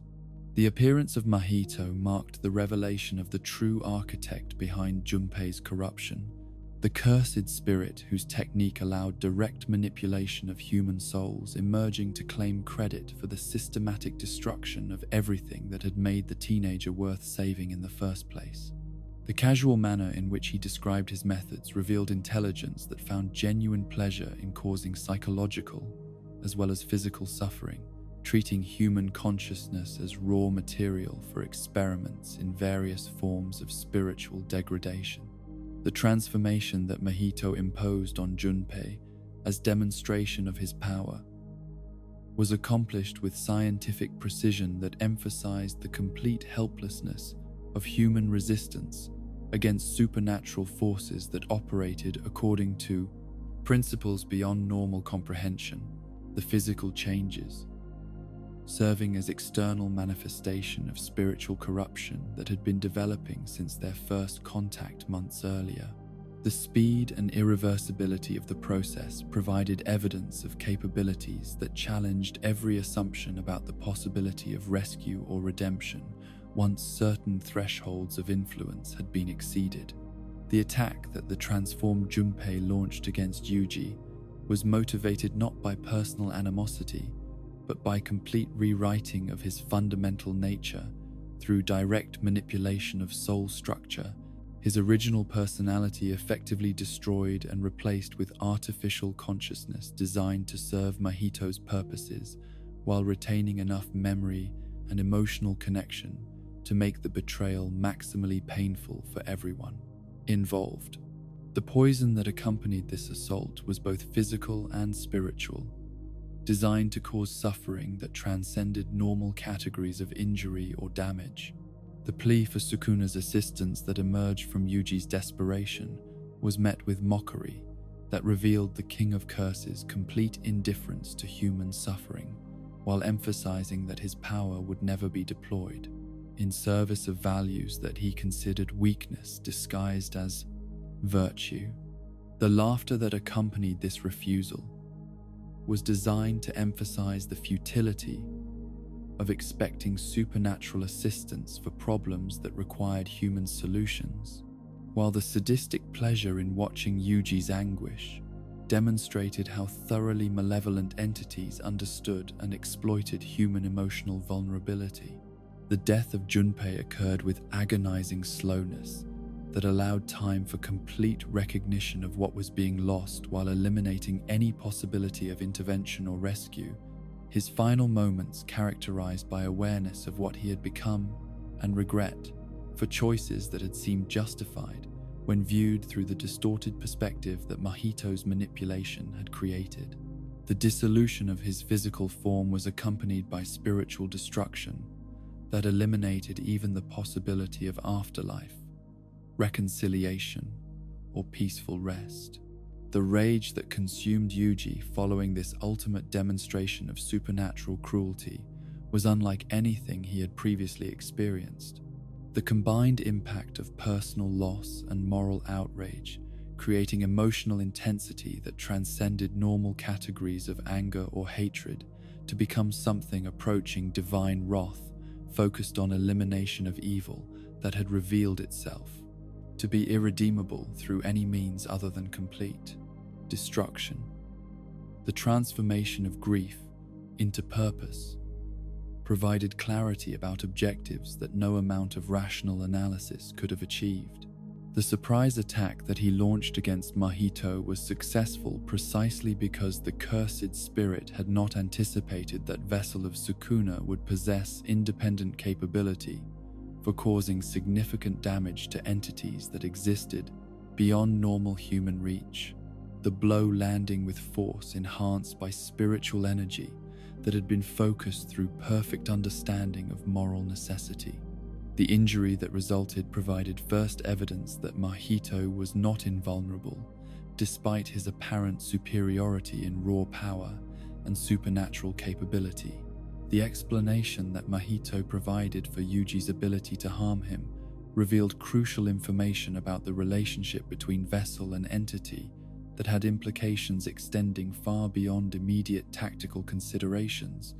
His natural awareness of soul contours, creating sensitivity that made him uniquely qualified to combat threats that operated through direct spiritual manipulation. The realization that his condition provided advantages as well as burdens would inform his approach to future encounters with similar opponents. The brutal exchange that followed was conducted with intensity that pushed both combatants beyond their previous understanding of their own capabilities. Yuji's combination of physical prowess and spiritual awareness proving adequate to challenge an opponent whose power had seemed overwhelming when first revealed. The damage that he inflicted provided satisfaction that was both personal and professional, evidence that human determination could achieve meaningful results against supernatural malevolence when properly focused and applied. The intervention that saved Mahito from elimination came from his own tactical awareness rather than external assistance. His escape accomplished through methods that demonstrated sophisticated understanding of combat psychology and strategic withdrawal, rather than simple reliance on superior power to overcome opposition through direct confrontation. The decoy that facilitated his retreat revealed intelligence that would make future encounters more dangerous while providing time for preparation and recovery.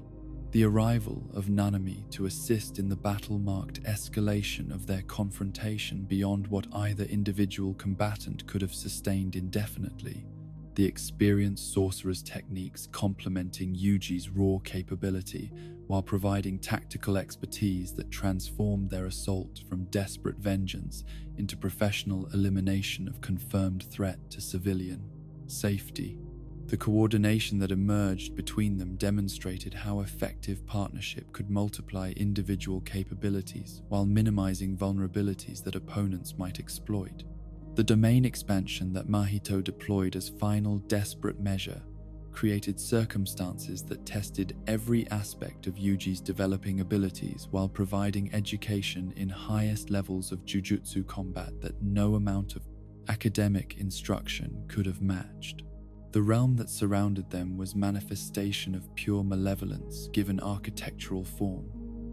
designed to facilitate soul manipulation while eliminating possibilities for escape or external intervention. The breakthrough that allowed Yuji to penetrate this domain, despite lacking comparable technique of his own, was accomplished through combination of determination, spiritual sensitivity, and tactical understanding that represented culmination of everything he had learned since beginning his education as Jujutsu sorcerer. The violation of Mahito's supposedly impregnable defense provided evidence that human potential could transcend apparent limitations when properly motivated and applied. The contact with Sukuna's soul that resulted from this penetration created conditions that injured Mahito through means that he had not anticipated or prepared to counter. The King of Curses' protective response to unwanted contact, providing inadvertent assistance that served Yuji's objectives, while demonstrating how dangerous it could be for opponents to underestimate the complexities of his unique spirituelle condition. The damage that resulted was both satisfying and strategically significant. The escape that concluded their encounter left both victor and defeated with crucial knowledge about capabilities and limitations that would inform future confrontations, though the immediate satisfaction of having survived first direct encounter with pure evil was tempered by grief for losses that could never be recovered or compensated. The unconsciousness that claimed Yuji at battle's end was a result of exhaustion that transcended mere physical fatigue to encompass spiritual and emotional depletion that would require time and support to address adequately. The conversation with the deceased that followed provided opportunity for processing trauma and loss in environment that acknowledged spiritual realities while maintaining connection to human values and moral principles that gave meaning to sacrifice and struggle. The encounter with those who had died before him offered perspective on continuity that transcended individual existence while emphasizing importance of choices made during mortal life.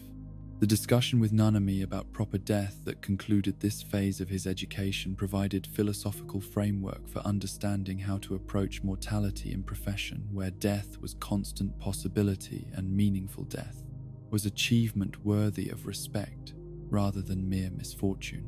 to be avoided.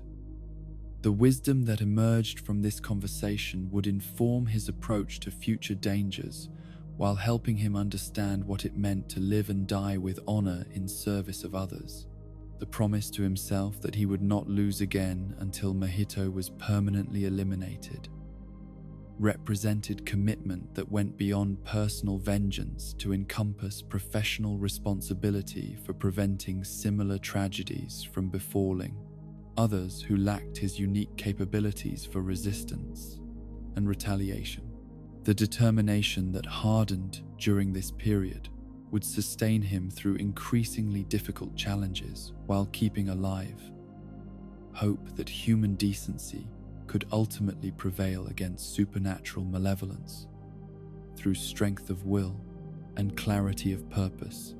The revelation of Yuji Itadori's survival came like dawn breaking after the longest night. His emergence from the oversized delivery box that Satoru Gojo had wheeled into the assembly hall,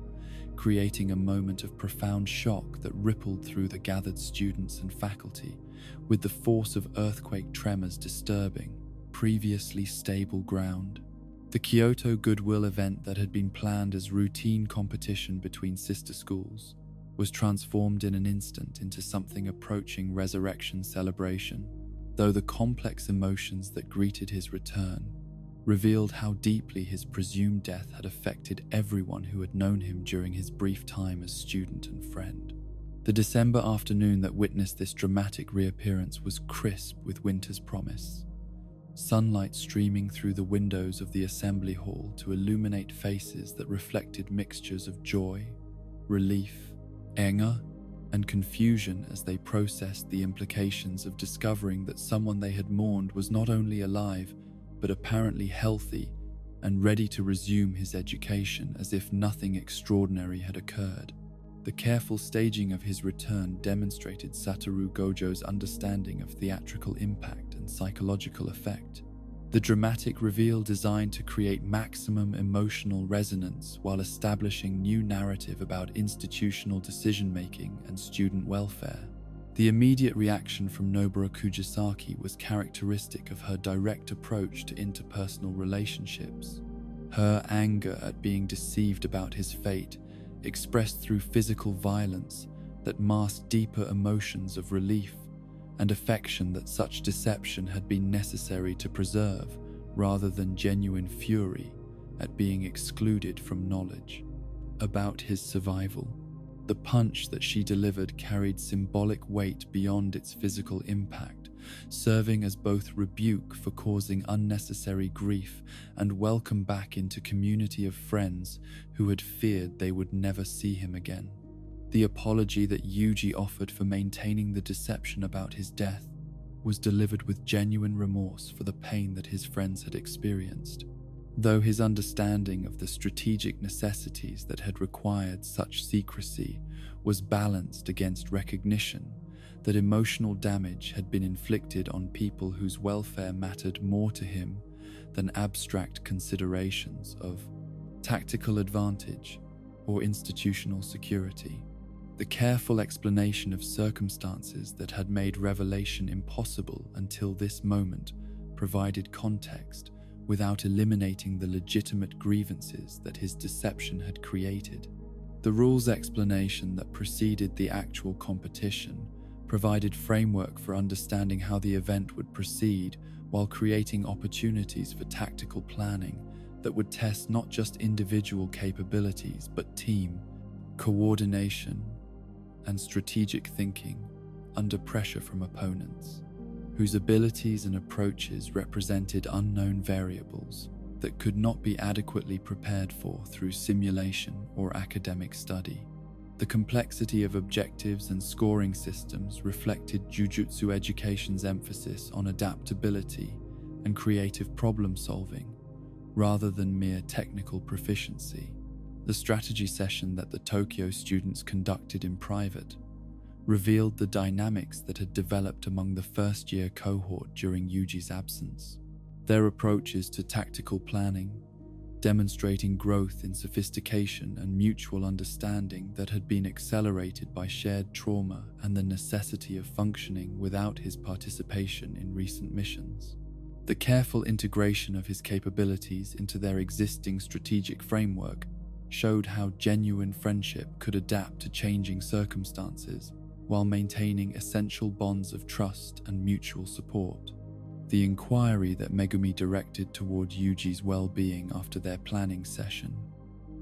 reflected deeper concerns about the psychological and spiritual effects of death and resurrection that transcended immediate questions about physical capability or tactical readiness for competition. The conversation that followed provided opportunity for processing experiences that existed entirely outside normal human understanding, while maintaining connections to values and relationships that gave meaning to survival and continued participation in activities that might seem trivial compared to cosmic questions about mortality and purpose. The competition itself began with separation of team members according to strategic requirements that had been established during their planning phase, each student pursuing objectives that complemented their teammates' efforts while adapting to developments that could not have been anticipated through even the most thorough preparation. The forest environment that served as their arena provided challenges that tested navigation skills and environmental awareness as much as combat capability, creating scenarios that reflected real-world mission conditions more accurately than controlled training exercises could simulate. The encounter with Aoi Todo that marked Yuji's first major combat test since his resurrection began, with typical teenage bravado and competitive posturing, but quickly evolved into something approaching philosophical examination when Todo's unexpected question about his preferred type of woman revealed depths of character analysis that transcended simple combat assessment. The answer that Yuji provided, focusing on personality qualities rather than physical characteristics, demonstrated value system that impressed someone whose own approach to human relationships was based on similar prioritization of character over superficial attributes. The fantasy sequence that played out in Todo's imagination following this exchange revealed the older student's capacity for creating elaborate mental scenarios that transformed potential opponents into beloved companions. His visualization of shared school experiences that had never occurred, demonstrating psychological complexity that belied his apparent focus on physical strength and direct confrontation. The emotional intensity of these imagined memories created genuine affection that would influence every subsequent interaction between them. The intervention that saved Yuji from overwhelming assault by multiple opponents showcased Todo's combat capabilities while demonstrating his newfound commitment to protecting someone he now considered a cherished friend, despite their brief acquaintance and lack of shared history beyond a single conversation. The technique that accomplished this rescue revealed sophisticated understanding of spatial manipulation that complemented raw physical power, creating tactical possibilities that neither could have achieved independently.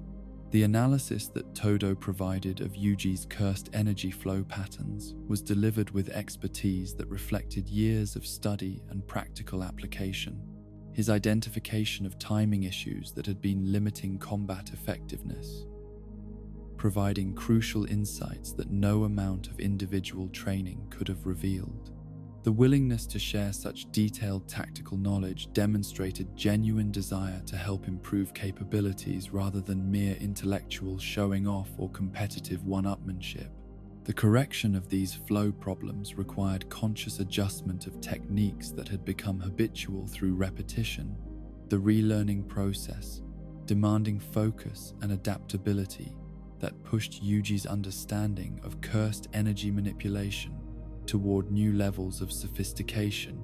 while providing immediate practical benefits in terms of combat effectiveness. The improvement that resulted was dramatic enough to be apparent even during their ongoing battle,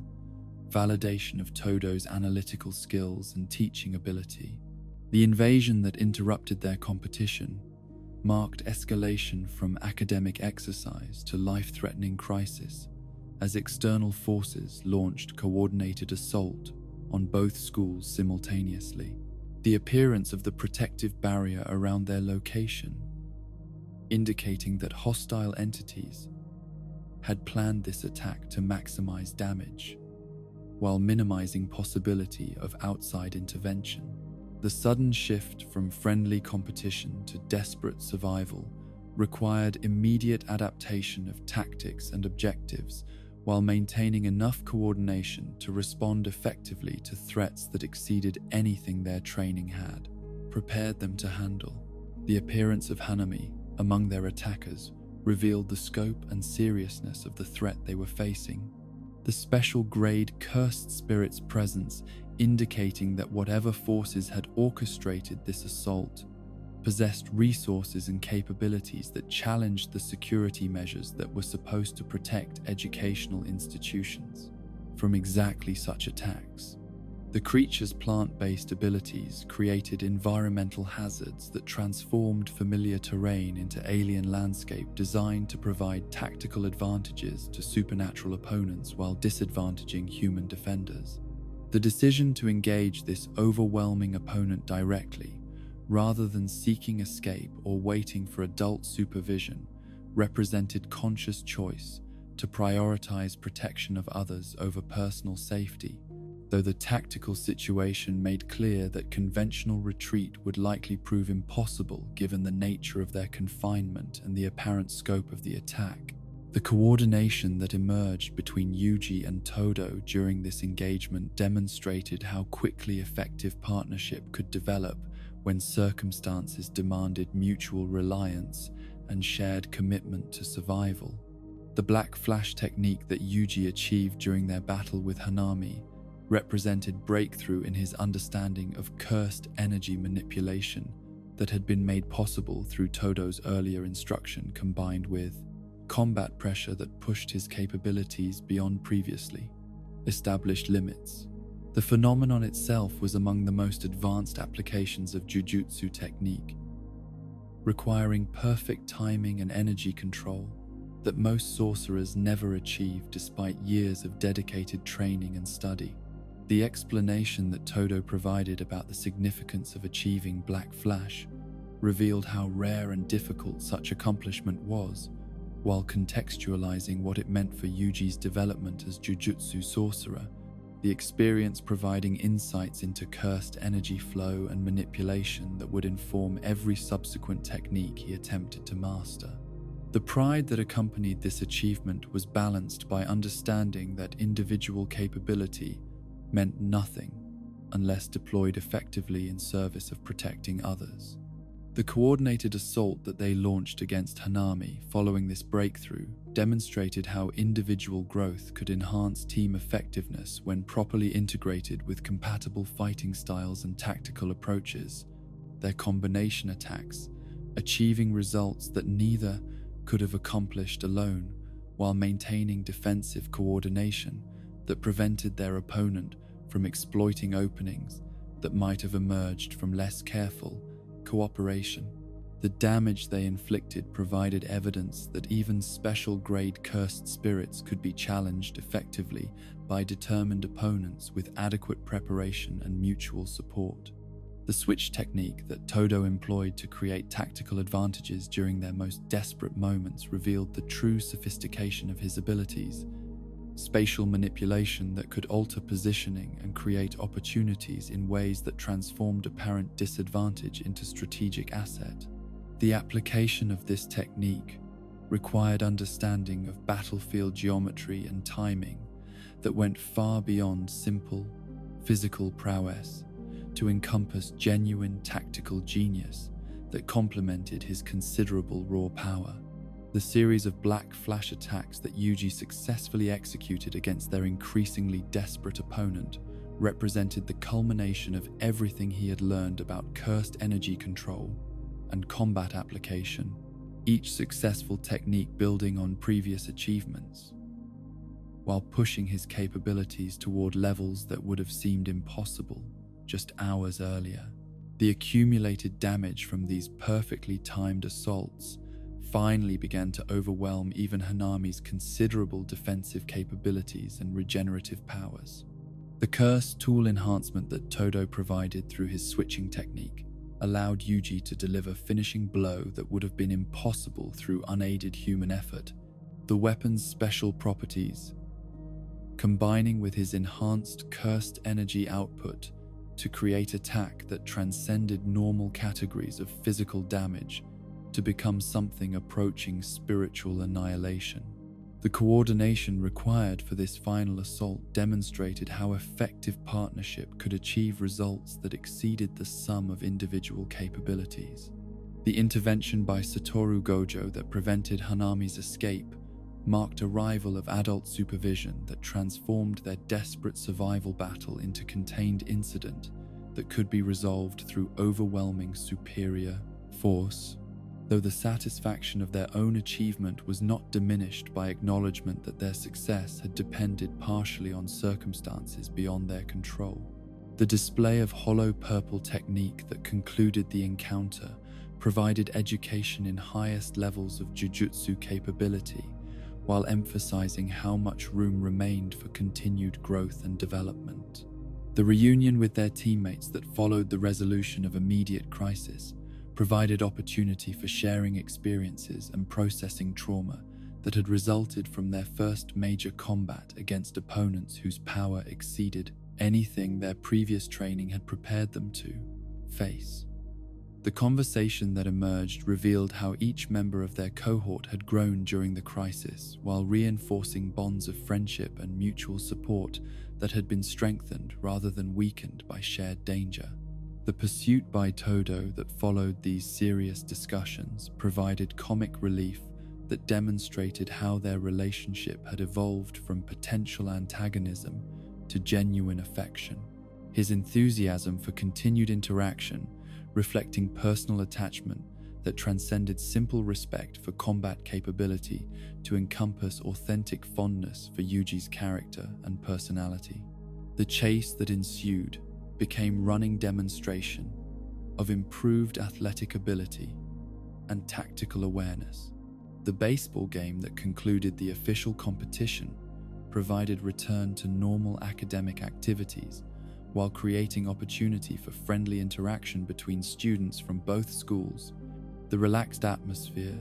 serving as necessary psychological transition from life-threatening crisis to routine educational experience. The roles that each student played during this game revealed personality traits and interpersonal dynamics that might not have emerged during more serious activities.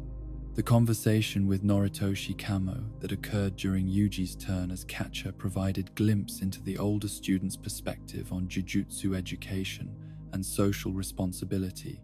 his questions about motivation and purpose, revealing thoughtful consideration of what it meant to dedicate one's life to protecting others who might never understand or appreciate such sacrifice. The philosophical depth of this exchange demonstrated maturity that exceeded typical teenage concerns about competition and achievement. The enthusiasm that Todo displayed for continued physical contact during the game's conclusion reflected his characteristic approach to expressing affection, while providing final demonstration of how genuine friendship could emerge from initial conflict when individuals possessed compatible values and mutual respect for each other's capabilities and character. The restraint required to manage his exuberance without damaging the spirit of celebration that had developed created ongoing source of amusement for everyone involved. The victory celebration that concluded the entire event provided sense of accomplishment that transcended simple competition to encompass successful navigation of crisis that had tested every aspect of their development as Jujutsu, sorcerers and human beings, the shared satisfaction of survival and growth, creating bonds that would sustain them through whatever challenges their future careers might present. The friendships that had been forged during these intense experiences would prove to be among the most valuable resources they possessed for facing increasingly dangerous missions. The recognition that he had achieved during this event marked important milestone in Yuji's development from supernatural anomaly, requiring careful management to valued member of Jujutsu community whose contributions were appreciated by peers and superiors alike, though the responsibilities that accompanied such acceptance would prove to be as challenging as the benefits were satisfying. The young man who concluded this competition was someone whose response to future crises would be informed by confidence earned through genuine achievement and relationships built on mutual respect and shared commitment to protecting others. The investigation that would reveal the true horror of what humanity could become when touched by supernatural corruption began on a rain-soaked February morning when reports of mysterious deaths in a remote mountain village reached the desks of Jujutsu administrators whose experience with cataloging inexplicable tragedy had not prepared them for the systematic precision with which these particular casualties had been inflicted. The victims, ranging in age from elementary students to elderly pensioners, had been discovered in their homes with expressions of terror frozen on their faces and physical trauma that defied conventional medical explanation, their bodies bearing evidence of attacks that seemed to target the soul as much as the flesh. The assignment that brought Yuji, Nobara, and Megumi to Saitama Urami East Junior High School was presented as routine investigation into curse-related phenomena, though the briefing materials that Ichichi provided during their journey suggested complexities that would challenge their understanding of how cursed energy could be manipulated to create effects that transcended simple destruction or consumption. The school itself served as connection point between the victims, all of whom had some relationship to the institution, either as current students, former graduates, or family members of those who had attended classes within its walls. The discovery that Megumi had previously attended this very school created personal dimension to their investigation that transformed abstract professional duty into something approaching homecoming, though the memories that this revelation stirred were clearly complicated by experiences that he preferred not to discuss in detail with his teammates. The familiarity that he demonstrated with the building's layout and the local community's social dynamics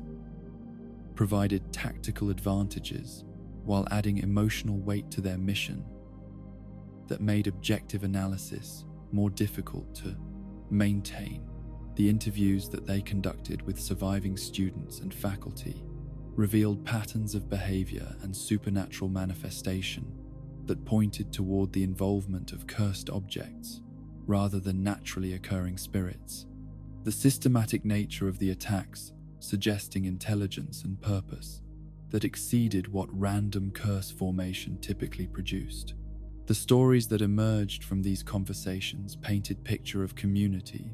that had been living in fear for weeks without understanding the true nature of what threatened them or possessing any means of protecting themselves against forces that existed beyond normal human comprehension.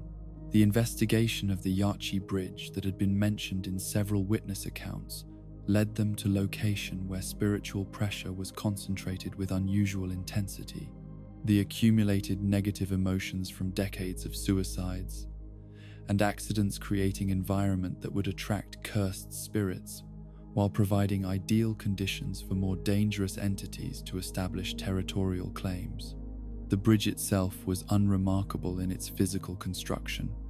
but the cursed energy that permeated its structure made approach feel like voluntary entry into predators' hunting ground. The revelation that Megumi's sister might be connected to the curse that had claimed this territory as its domain added urgency to their investigation, while creating conflict between professional obligations and personal concerns that would influence every decision he made throughout their mission. The possibility that someone he cared about was either victim or unwitting accomplice in supernatural crimes that had already claimed multiple lives created pressure that challenged his normal tactical objectivity and careful analytical approach to problem solving. The decision to investigate the bridge's underside during evening hours represented calculated risk that balanced need for information against dangers of conducting reconnaissance in an environment that favored their opponents while limiting their own advantages in terms of visibility and tactical positioning. The darkness that gathered beneath the structure as night fell was more than mere absence of light, carrying spiritual weight that seemed to absorb sound and movement, while creating sense of isolation from the normal world that existed just meters above their heads. The encounter with the cursed womb that had established this location as its feeding ground marked their first direct contact with entities that existed in category between human and curse, beings whose nature challenged fundamental assumptions about the boundaries that separated different forms of consciousness and spiritual existence. The creature's appearance was disturbing not because of obvious monstrosity, but because of human characteristics that remained visible despite supernatural transformation, creating uncanny valley effect that made combat feel like violence against something that might once have deserved protection rather than elimination. The separation that occurred when Nobara was pulled from their location by unseen forces created immediate tactical crisis that forced division of their attention between rescuing their teammate and confronting the primary threat that had already demonstrated capabilities that exceeded their previous combat experience. The decision-making process that followed required rapid assessment of priorities, while acknowledging that optimal outcomes might be impossible given the resources and time available for response to rapidly evolving situation. The pursuit that led them away from the bridge and into broader conflict with multiple opponents revealed the true scope of what they were facing. Encounter with beings whose power derived from supernatural heritage rather than simple curse formation, requiring adaptation of tactics that had been developed for dealing with more conventional threats. The death painting wombs that confronted them represented fusion of human intelligence and cursed energy that created capabilities which were both familiar and alien, predictable in some respects, while completely unknown in others. The battle with Eso and Kechizu that followed demonstrated how quickly supernatural combat could escalate beyond normal parameters of violence to become something approaching existential struggle between fundamentally different approaches to existence and consciousness. Their techniques designed not merely to kill, but to corrupt and transform their opponents in ways that made death seem preferable to survival under conditions that would be imposed by defeat. The corrosive blood that served as their primary weapon created environmental hazards that persisted beyond immediate combat while threatening long-term damage that conventional medical treatment could not address. The flower patterns that appeared on Yuji and Nobara's wounds following contact with Iso's technique represented countdown to death that operated according to supernatural principles rather than normal biological processes. The visual manifestation of spiritual contamination, serving as both psychological warfare and practical limitation on how long they could continue fighting before succumbing to effects that would prove fatal regardless of their success in eliminating immediate threats. The explanation that accompanied this revelation was delivered with casual cruelty that demonstrated how completely their opponents had abandoned human values in favor of supernatural priorities. The desperate fighting that followed this revelation was conducted with awareness that time was their enemy as much as the supernatural beings they faced. Every moment of continued engagement, bringing them closer to death through spiritual corruption, while demanding maximum effort to achieve victory before their bodies succumbed to forces that transcended normal categories of injury or disease. The techniques they deployed were pushed beyond safe parameters, as survival demanded risks that training had warned them never to accept, except in most extreme circumstances. The Black Flash technique that Yuji achieved against Eso during the most desperate phase of their battle represented breakthrough in his combat capabilities that was purchased through circumstances no educational program should have been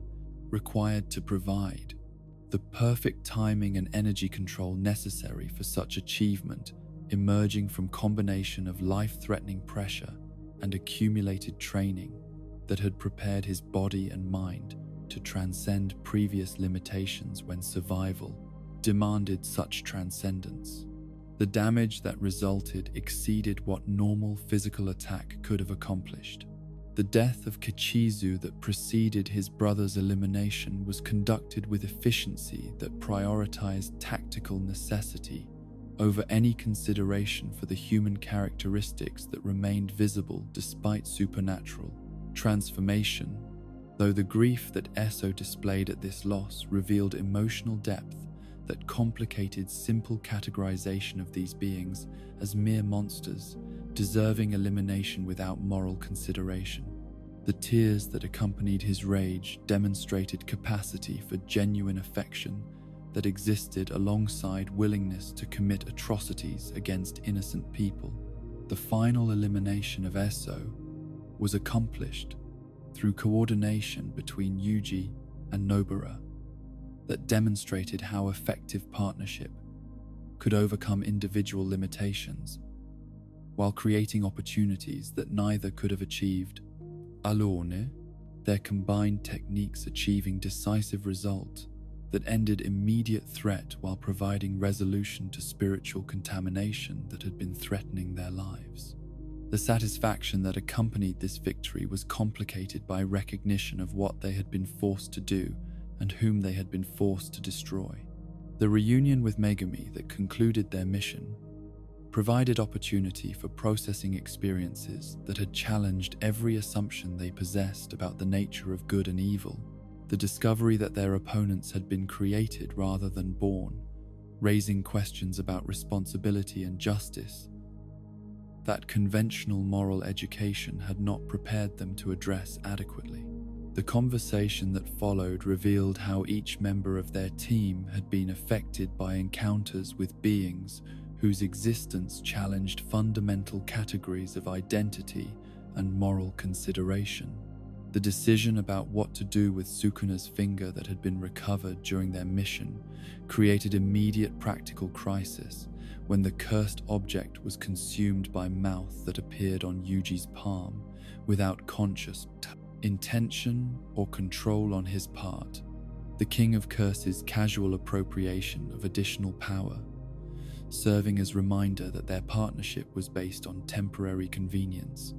rather than genuine cooperation or shared objectives. The shock that accompanied this development was balanced by relief that the finger had not been acquired by hostile forces. The mocking commentary that Sukuna provided about their mission's consequences revealed his complete indifference to human suffering, while demonstrating how thoroughly he understood the psychological impact that their actions would have on young people whose moral education had emphasized protection of others rather than elimination of threats that possessed human characteristics. The knowledge that their success had resulted in deaths of beings who might once have deserved compassion created burden that would influence their approach to future missions. The meeting with Choso that occurred 2 days after their mission's completion introduced them to another death-painting womb, whose response to his brother's elimination would prove to be more complex than simple desire for revenge, his emotional capacity, and moral reasoning, creating possibilities for resolution that transcended the cycle of violence that had characterized their previous encounters. The grief that he displayed was genuine and profound, demonstrating bonds of affection that exceeded what mere supernatural programming could have produced. The conversation that developed between Choso and Yuji revealed unexpected depth of understanding about responsibility, loss, and the weight of choices that affected others' welfare, their exchange creating foundation for relationship that would evolve beyond simple antagonism towards something approaching mutual respect and eventual cooperation. The recognition that passed between them acknowledged shared experiences of bearing burdens that exceeded what their age and circumstances should have demanded. The assignment of credit for achieving first-grade sorcerer status that Todo initiated on Yuji's behalf represented recognition from peers and superiors that his capabilities had developed to a level where he could be trusted with missions that required independent decision-making and tactical leadership. Though the responsibilities that accompanied such advancement would prove to be as challenging as the privileges were satisfying, the recommendation reflected genuine assessment of his growth rather than mere political consideration or personal favoritism. The routine missions that followed provided opportunities for consolidating lessons learned during their investigation, while building confidence through successful completion of assignments that tested various aspects of their developing capabilities without creating existential threats that pushed their resources beyond sustainable limits. The satisfaction that came from protecting people who would never know their names or understand their sacrifices provided motivation that transcended mere professional advancement or institutional approval. The casual encounter with Yuko Ozawa that Nobara arranged demonstrated Yuji's capacity for maintaining normal human relationships despite the extraordinary circumstances that had begun to define his daily existence. His immediate recognition of his middle school classmate and genuine pleasure in seeing her again, revealing that supernatural responsibilities had not eliminated his appreciation for simple human connections. The conversation that passed between them was brief but meaningful, acknowledgement of shared history that would always remain important regardless of how dramatically their paths had diverged. The movie that he chose to watch during his rare moment of leisure represented conscious decision to engage with ordinary entertainment that had no connection to supernatural threats or jujutsu responsibilities, the simple pleasure of spending time in activities that millions of people enjoyed without consideration for cosmic stakes or existential danger. The normalcy of this experience provided necessary psychological balance to intensity of his professional obligations, while reminding him of what he was fighting to preserve. The text message that summoned him to meet Nobara and her visitor created opportunity for demonstrating how personal relationships could survive and even flourish despite the secrecy and danger that characterized jujutsu careers.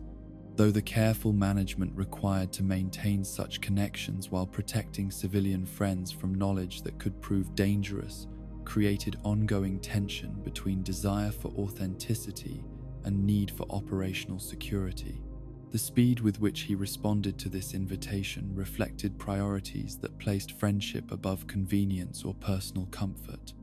The diner meeting that concluded this phase of his development provided final demonstration of his ability to navigate between supernatural and normal worlds while maintaining genuine connections to both.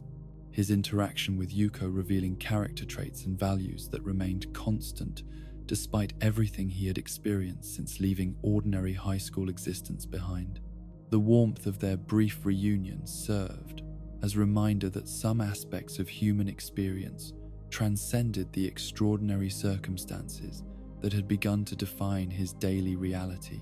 The farewell that ended this encounter was conducted with understanding that their paths would likely never cross again in a meaningful way. Though the memory of friendship and mutual affection would remain important for both of them regardless of how different their adult lives would become, the satisfaction that accompanied this meeting reflected recognition that supernatural responsibilities did not require abandonment of human connections that provided meaning and context for whatever sacrifices might ultimately be demanded. By duty to protect others from forces they could never understand or combat effectively on their own, the 31st of October 2018 arrived with the deceptive calm of Halloween evening. Tokyo's streets beginning to fill with costumed revelers whose festive preparations created perfect camouflage for supernatural forces that had spent months orchestrating the most devastating attack on Jujutsu society in recorded history. The curtain that descended over Shibuya Station was not merely barrier to contain cursed spirits, but trap designed with mathematical precision to capture the one person whose elimination would remove the greatest obstacle to reshaping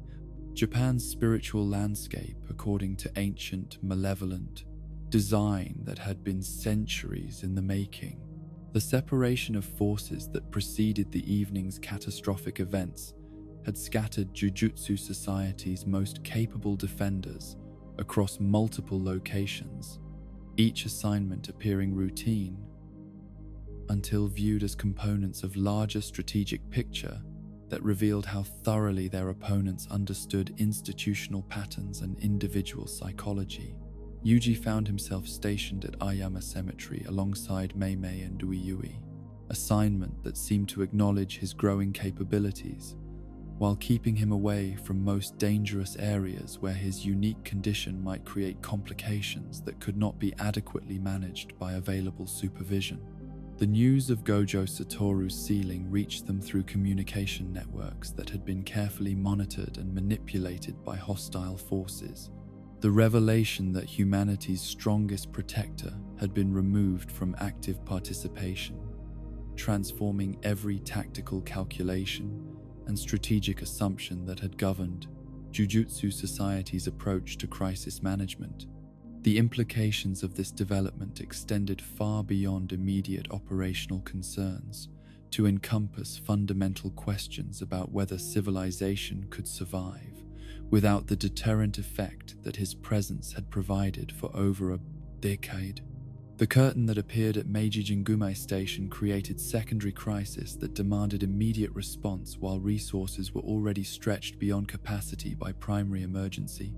The coordination required to address multiple simultaneous threats, testing organizational systems that had never been designed to handle coordinated assault on such scale.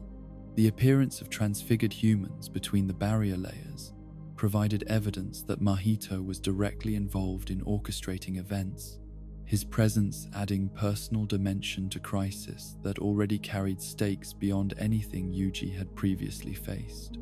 The decision to split their forces to address multiple objectives simultaneously reflected tactical necessity that had been imposed by circumstances beyond their control, though the risk of leaving any location understaffed created vulnerabilities that their opponents would certainly attempt to exploit. The assignment that sent Yuji into the station through alternative entrance route was calculated to provide his unique capabilities with opportunity for maximum impact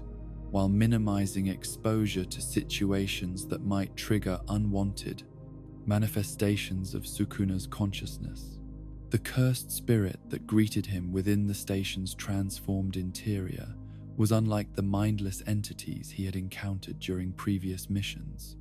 Its intelligence and conversational abilities suggesting either unusual development or direct creation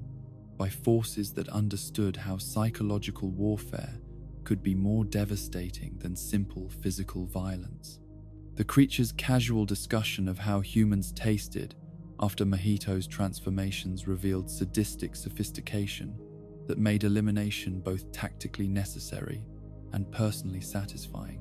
The analysis of his opponent's capabilities that Yuji conducted during their initial exchanges demonstrated growth in his tactical thinking since beginning his education,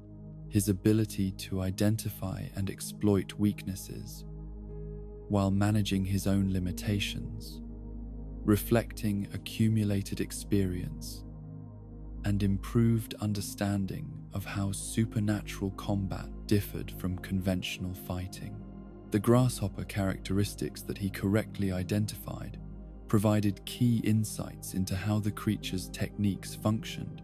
while suggesting countermeasures that human agility and creativity could exploit. The destruction of the cursed object that had been maintaining barrier effects represented his first significant contribution to resolving the larger crisis, though the satisfaction of this achievement was immediately overshadowed by discovery of what had happened to civilian population that had been trapped within the station during the initial phase of the attack. The single survivor whose body deformed before their eyes provided evidence that Mahito's presence had created conditions far worse than simple death for those who had been unable to escape the area before barriers were established. The communication from Kokichi Muta that reached him through concealed technological means provided crucial intelligence about the true scope of the evening's events, while revealing that contingency plans had been prepared by individuals who had suspected that such attack might eventually be attempted.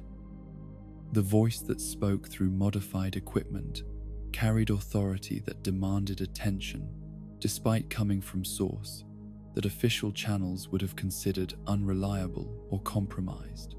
The revelation that Gojo had indeed been sealed confirmed worst fears while providing strategic context that explained why their opponents had chosen this particular moment for launching coordinated assault on multiple targets. The removal of overwhelming deterrent, creating window of opportunity that might never open again if they failed to achieve decisive victory, before institutional defenses could be reorganized around different tactical assumptions and resource allocations. The identification of curse users who were following them created immediate tactical complications that required division of attention between primary objectives and personal survival. The presence of trained opponents rather than mere cursed spirits, indicating that hostile forces possessed human resources with capabilities that matched or exceeded those of defending sorcerers. The decision to engage these threats directly, rather than attempting evasion, reflected confidence in his abilities that had been earned through successful completion of increasingly difficult missions.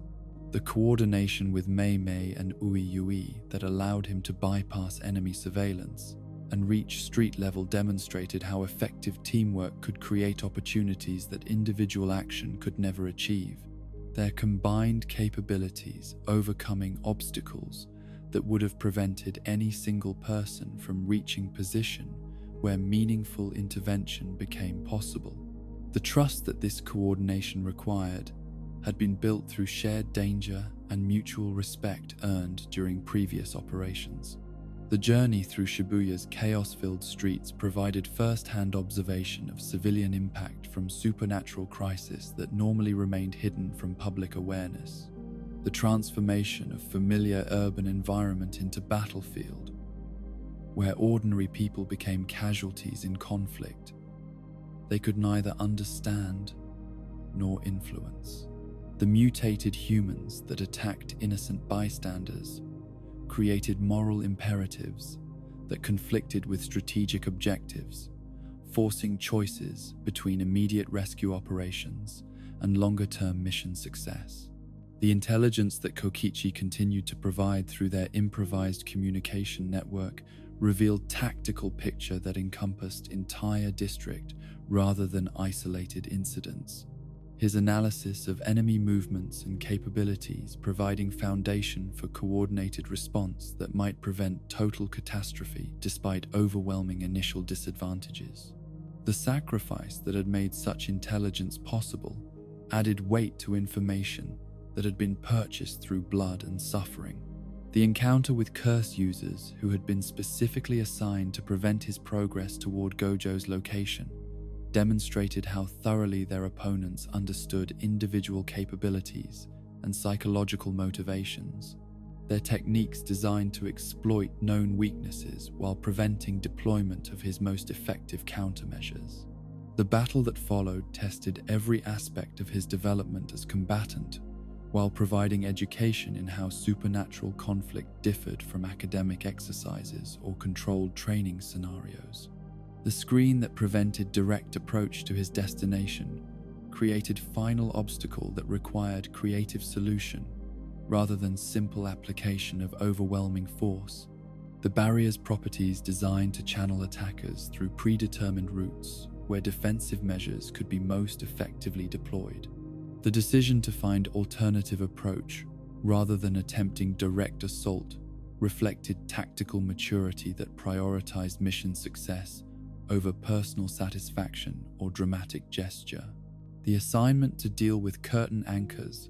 while other team members pursued different objectives, created opportunity for demonstrating independent,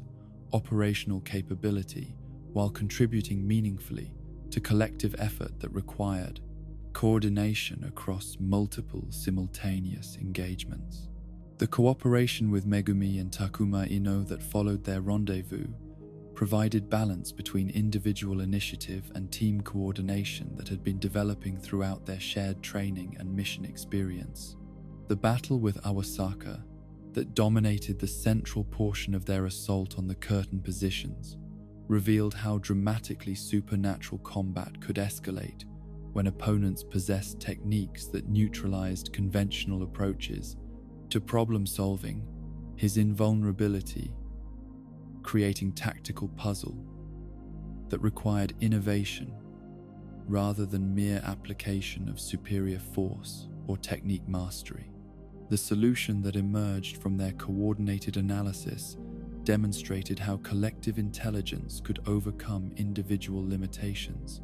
The discovery that multiple anchors were required to maintain barrier effects created additional complications that threatened to extend their mission beyond time constraints imposed by other aspects of the developing crisis.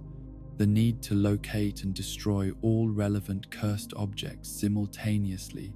requiring division of already limited resources while maintaining defensive capabilities against opponents who would certainly attempt to prevent completion of their lines. Objectives. The successful destruction of barrier anchors that concluded their mission in this area provided sense of tactical accomplishment, while revealing that larger strategic situation remained dire. Despite their local success, the persistence of other barriers, indicating that their contribution, while meaningful, was insufficient to resolve fundamental crisis that had been created by Gojo's removal from active participation in events. The transition from supporting operations to direct engagement with primary threats required mental and emotional preparation that acknowledged how drastically stakes would increase once he entered areas where most dangerous supernatural entities were operating without restraint. The movement from periphery to center of developing catastrophe, representing acceptance of responsibility that exceeded anything his age or experience should have required him to bear. The encounters with mutated humans that filled the station's interior created ongoing moral crisis, as recognition that these had once been ordinary people, with families and dreams, was balanced against immediate necessity of preventing them from causing additional casualties among innocent bystanders who lacked any means of protecting themselves against supernatural violence. The efficiency required for dealing with such threats conflicted with emotional responses that demanded individual consideration for each life that had been destroyed. The coordination with Inumaki Toge that cleared path toward deeper levels of the station demonstrated how their educational experience had prepared them for exactly such cooperation under extreme pressure, their techniques complementing each other, while maintaining tactical awareness of objectives that extended beyond immediate survival towards strategic goals that could justify whatever sacrifices might ultimately be required for achievement. The confrontation with Choso that marked beginning of most serious individual combat he had yet faced was complicated by personal history and emotional investment that transformed tactical encounter into something approaching family dispute, though the deadly nature of their conflict admitted no possibility for resolution through conventional means of reconciliation or negotiation. The techniques that Choso deployed revealed capabilities that exceeded what academic study of blood manipulation had prepared Yuji to counter effectively. The injury to his arm that resulted from initial exchanges provided immediate evidence that this opponent possessed power adequate to threaten his survival, despite all his training and accumulated combat experience. the damage creating tactical disadvantage that would influence every subsequent decision, while demonstrating how quickly supernatural battle could shift from apparent control to desperate survival. The pain served as constant reminder of stakes involved, while motivating maximum effort toward achieving decisive victory. The bathroom strategy that provided temporary tactical advantage demonstrated creative adaptation of environmental factors to limit opponents' most dangerous capabilities, while creating opportunities for close combat where his physical advantage might prove decisive. The flooding that neutralized blood manipulation techniques required quick thinking and willingness to accept additional risks in exchange for eliminating primary threat that had been dominating their engagement. The hand-to-hand combat that followed removal of Choso's primary advantages revealed how extensive his training in conventional fighting techniques had been. Their physical confrontation conducted with skill and intensity that pushed both participants beyond comfortable limits, while maintaining deadly serious intent that precluded any possibility of surrender or negotiation. The determination that each displayed reflected understanding of what failure would mean for people they cared about. The memory that stopped Choso's final attack introduced an element of supernatural psychology that transcended normal categories of individual identity and family relationship. The false recollection of shared childhood experiences, creating emotional connection that had no basis in actual history but possessed psychological reality that made violence between them seem like betrayal rather than necessary. Conflict. The confusion that accompanied this development provided opportunity for mutual reassessment of their situation. The intervention by Jogo that interrupted what might have been resolution to their conflict demonstrated how completely their personal confrontation had been subordinated to larger strategic objectives that neither fully understood. The ancient, cursed spirit's casual feeding of multiple fingers to Yuji's unconscious form, creating conditions for Sukuna's manifestation that had been planned from beginning of evening's events. The takeover that followed Sukuna's consumption of 10 additional fingers represented most complete loss of control that Yuji had experienced since beginning his career as Jujutsu sorcerer. The King of Curses emerging with power enhanced beyond anything that previous manifestations had achieved, while demonstrating complete indifference to human welfare or moral constraint. The massacre that followed was conducted with artistic precision that revealed how thoroughly malevolent intelligence could exploit supernatural capabilities for purposes that transcended mere destruction to encompass elaborate cruelty. The regaining of consciousness that allowed him to witness aftermath of Sukuna's rampage created psychological trauma that challenged every assumption he possessed about his own moral responsibility and the possibility of redemption for actions committed by entity that shared his physical form but operated according to entirely different value system. The bodies that surrounded his awakening provided evidence of consequences that his continued existence made possible despite his genuine commitment to protecting innocent people. The breakdown that followed this recognition represented natural human response to discovering that one's existence enabled atrocities beyond comprehension. His consideration of suicide reflecting logical conclusion that his death might prevent future massacres regardless of whatever positive contributions his survival might theoretically make possible.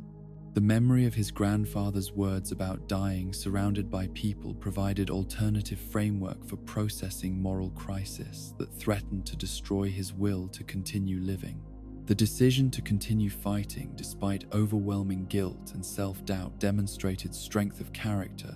that had been built through years of moral education and conscious choice. His recognition that execution without achieving meaningful contribution would make him merely murderer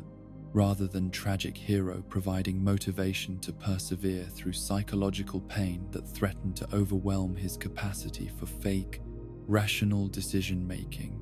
The return to active engagement that brought him back to station's central areas marked beginning of final phase of evening's catastrophic events. His movement through environments where other battles were concluding or reaching climactic moments, providing context for understanding how individual choices and sacrifices contributed to larger narrative about protection of human civilization against forces that sought its complete destruction through supernatural means that conventional military or political power could never adequately address or counter. The aftermath of the Shibuya incident settled over Japan like nuclear fallout,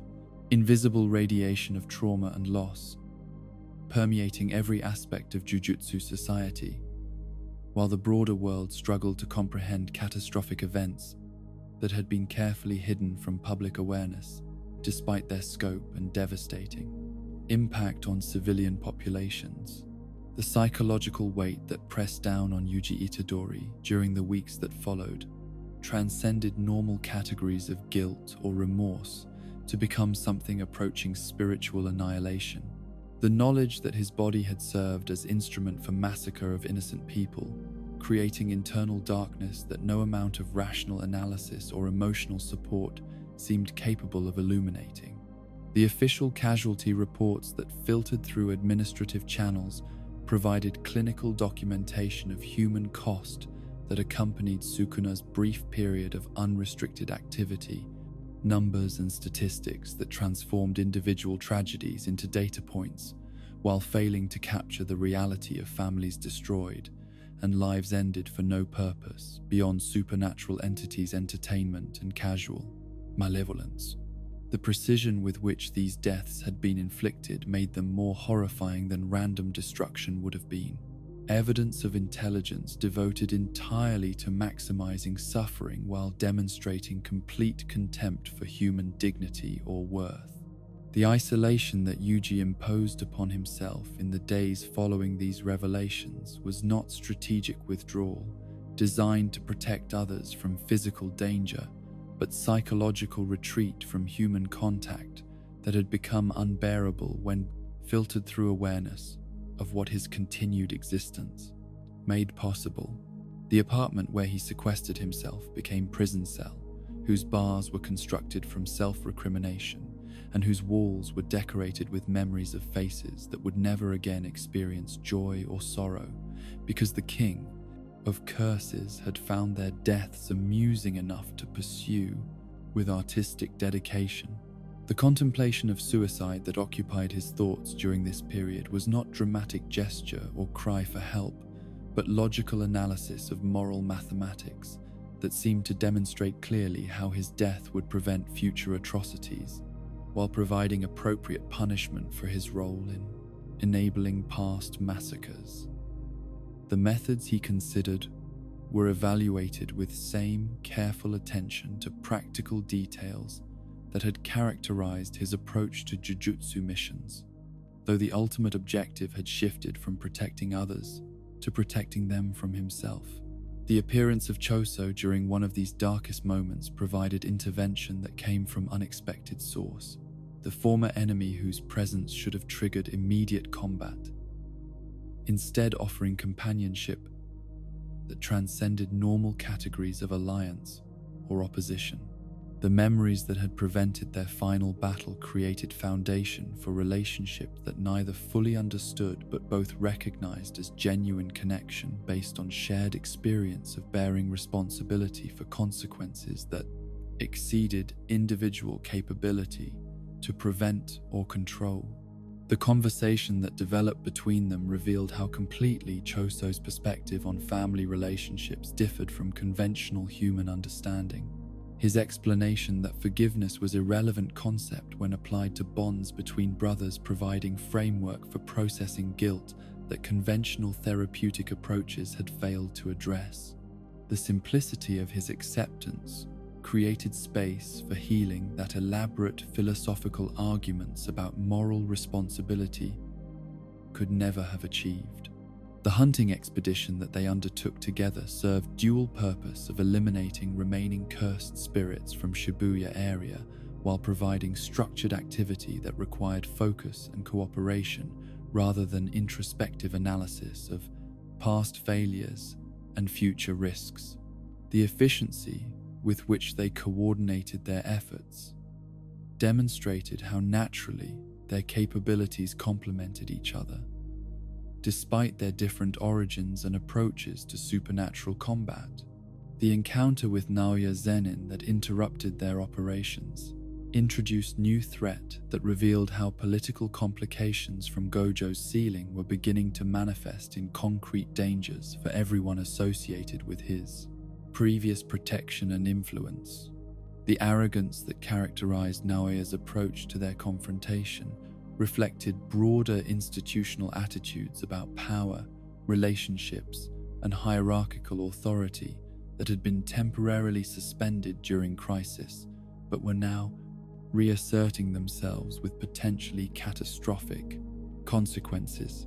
The appearance of Yuta Okotsu marked escalation from interpersonal conflict to existential threat as one of Jujutsu Society's most powerful sorcerers arrived with apparent intention of carrying out execution that had been postponed, rather than permanently cancelled. His presence creating tactical situation that seemed to offer no possibility for survival, regardless of whatever resistance might be mounted. The speed and precision that he demonstrated during initial exchanges provided evidence that his reputation for overwhelming capability had not been exaggerated by those who spoke of his achievements with mixture of admiration and terror. The battle that followed was conducted with intensity that pushed all participants beyond their comfortable limits while maintaining deadly serious intent that precluded possibility of surrender or negotiation. Each technique deployed with full awareness that mistakes would result in permanent consequences that could not be corrected through training or institutional intervention. The coordination that emerged between Yuji and Choso demonstrated how shared danger could create tactical partnership that transcended personal history or philosophical differences. The injury that Yuta inflicted during their most desperate exchange seemed to provide definitive conclusion to conflict that had been determined by superior power and institutional authority, the precision of his attack ensuring death while minimizing suffering in acknowledgement that execution was duty rather than personal animosity. The flashback that accompanied approaching unconsciousness revealed memories that had been buried beneath layers of trauma and guilt, but retained power to influence present circumstances through connections that transcended individual mortality. The revelation of Yuta's true purpose during Yuji's recovery from what should have been fatal wound provided explanation for deception that had been necessary to satisfy institutional requirements while protecting someone whose continued existence served purposes that extended beyond simple strategic calculations or personal affection. The binding vow that had made such elaborate performance possible demonstrated lengths to which allies would go to preserve possibilities that official channels had already foreclosed through bureaucratic necessity. The medical intervention that had preserved his life while creating appearance of successful execution revealed sophistication of planning that had anticipated institutional responses while preparing alternatives that could be implemented when circumstances demanded flexibility rather than rigid adherence to predetermined procedures. The reverse curse technique that had been applied at moment of cardiac arrest required timing and skill that left no margin for error, while depending on trust that transcended normal professional relationships. The explanation of motivations that Yuta provided emphasized how his own experience with hosting overwhelming supernatural power created empathy that transcended institutional obligations or social expectations. His understanding of psychological burden that accompanied such circumstances, providing foundation for alliance that official records could never acknowledge or document. The parallels between their situations created natural basis for mutual support that had been recognized by people who cared about both their welfare and broader implications of their survival. The reunion with Megumi that followed these revelations marked return to human relationships that had been interrupted by crisis and institutional complications, but retained emotional authenticity that provided foundation for continued cooperation despite everything that had occurred during their separation. The anger that Megumi displayed at Yuji's self-imposed isolation and consideration of suicide reflected genuine concern that transcended tactical considerations to encompass personal affection that had survived even worst moments of recent catastrophe. The explanation of current situation that Megumi provided revealed scope of changes that had occurred during period of isolation, institutional developments and political complications that had transformed landscape of Jujutsu society while creating new challenges that would require innovative approaches rather than continuation of previous methods and assumptions. The involvement of his sister in culling game that had been initiated as part of broader plan for supernatural transformation of Japanese society added personal stakes that made abstract strategic considerations immediate and urgent. The information about Kenjaku's objectives that emerged during their discussion provided context for understanding how Shibuya incident had served purposes beyond immediate tactical goals to encompass larger project of social engineering that threatened fundamental nature of human civilization. The scope and sophistication of planning that such objectives required suggested opponent whose capabilities exceeded anything they had previously faced, while operating according to timeline that admitted no possibility for extended preparation or gradual response. The decision to participate in culling game, despite moral reservations about forced participation in system designed to maximize casualties, represented conscious choice to engage with circumstances that could not be avoided through passive resistance or institutional intervention. The rules that governed such participation created constraints that limited tactical options while ensuring that success would require not just individual capability, but coordination with allies, whose loyalties and objectives remained uncertain. The preparation that followed their commitment to active engagement involved consultation with Master Tengen, an analysis of strategic situation that revealed complexities extending far beyond simple combat encounters to encompass questions about nature of human consciousness and possibility of species-level evolution through supernatural means. The barriers that protected Tengen's domain required navigation of political relationships that had been complicated by recent events, while depending on cooperation from individuals whose own agendas might conflict with broader objectives of protecting civilian population. The meeting with other sorcerers who would participate in various aspects of coordinated response demonstrated how crisis had created temporary alliances between individuals whose normal relationships were characterized by competition or mutual suspicion, shared recognition that failure would result in consequences that transcended personal concerns to encompass survival of civilization itself. The distribution of responsibilities that emerged from these discussions reflected careful analysis of individual capabilities while acknowledging that success would depend on factors beyond anyone's complete control. The intelligence gathering that preceded their entry into designated colonies revealed scope and complexity of challenges they would face while providing foundation for tactical planning that had to account for unknown variables and opponents whose capabilities could not be adequately assessed. Through available information, the ancient sorcerers, whose participation in game had been secured through binding vows with Kenjaku, represented threats that operated according to moral frameworks and tactical approaches that differed fundamentally from contemporary understanding. The emotional preparation that accompanied tactical planning required processing of psychological trauma from recent events while maintaining functional capability for high-stakes combat that would allow no margin for error or hesitation based on personal concerns rather than immediate tactical requirements. The conversations with surviving friends and allies provided opportunities for reinforcing bonds that had been strained by recent events, while acknowledging that future encounters might well be final farewells rather than temporary separations. The strategic discussions about rescue of Gojo and elimination of Kenjaku revealed how completely their future prospects depended on successful completion of objectives that seemed to exceed available resources and capabilities,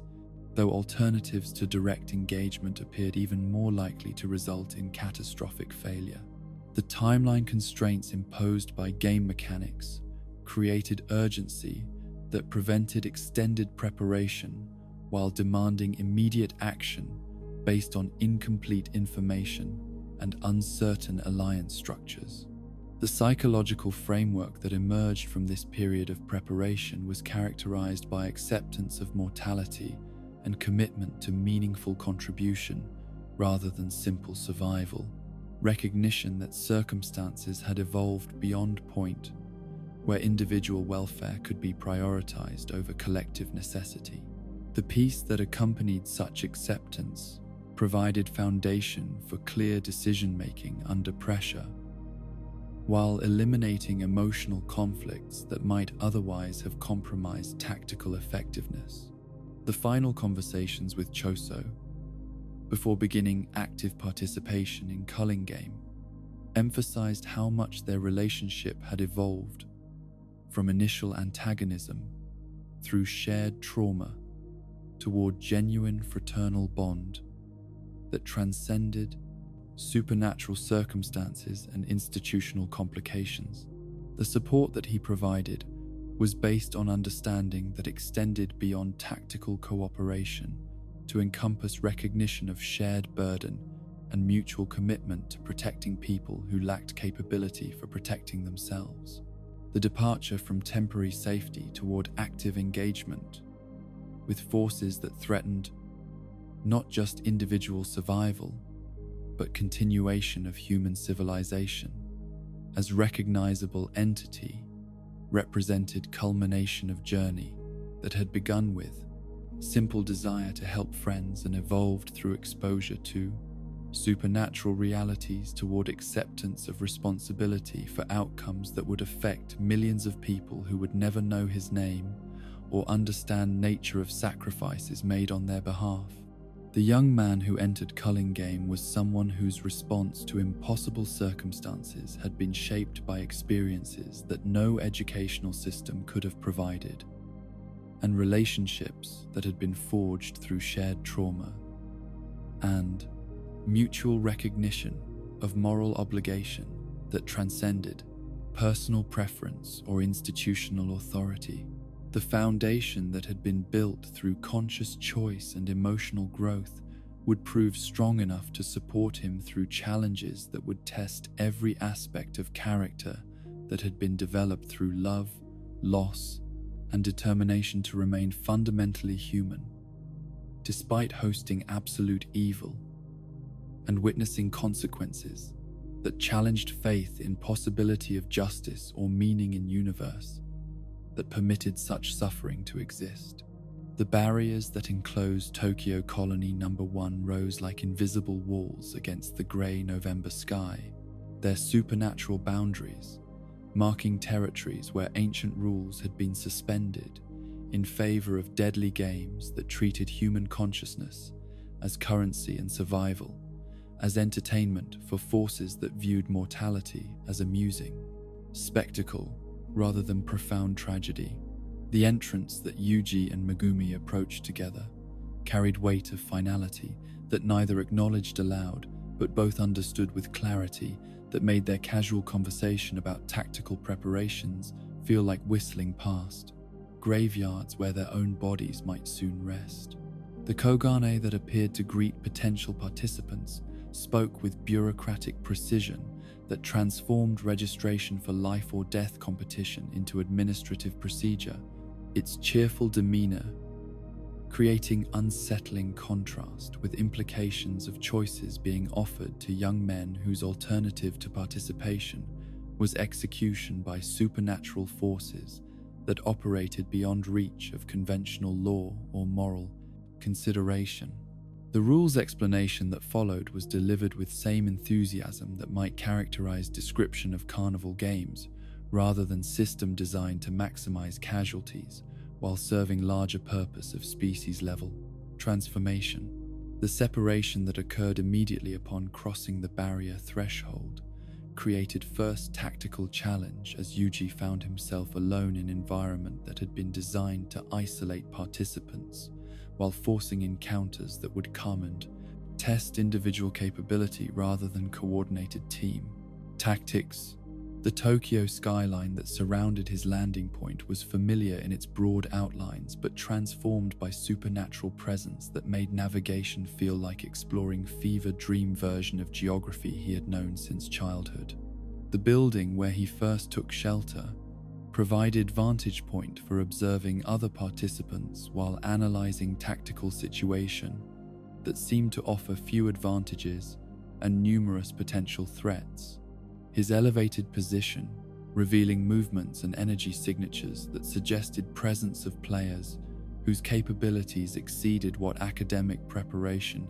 had led him to expect from random collection of awakened curse users and ancient sorcerers. The diversity of power levels and tactical approaches represented in visual scan of surrounding area indicated that survival would require constant adaptation rather than reliance on predetermined strategies. The attack that came from above without warning demonstrated how quickly circumstances could shift from apparent safety to mortal danger when dealing with opponents whose techniques defied conventional understanding of physics and tactical positioning.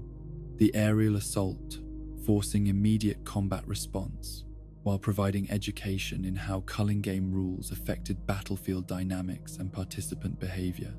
The ease with which he countered initial aggression created false sense of confidence that subsequent encounters would prove unjustified. The woman whose unconscious form resulted from his defensive actions represented first direct evidence that participants included individuals who might once have been ordinary civilians before supernatural awakening transformed them into potential weapons or victims depending on circumstances, beyond their control or understanding. The moral complexity of fighting people who were not inherently evil but had been forced into deadly competition created ongoing internal conflict that would influence every subsequent decision about when force was justified and when mercy remained possible. The male attacker, whose propeller-like hair marked him as possessing technique that combined martial arts with cursed energy manipulation in ways that created unique tactical challenges, demonstrated ingenuity and adaptation that characterized modern curse users who had developed abilities through personal experimentation rather than traditional instruction.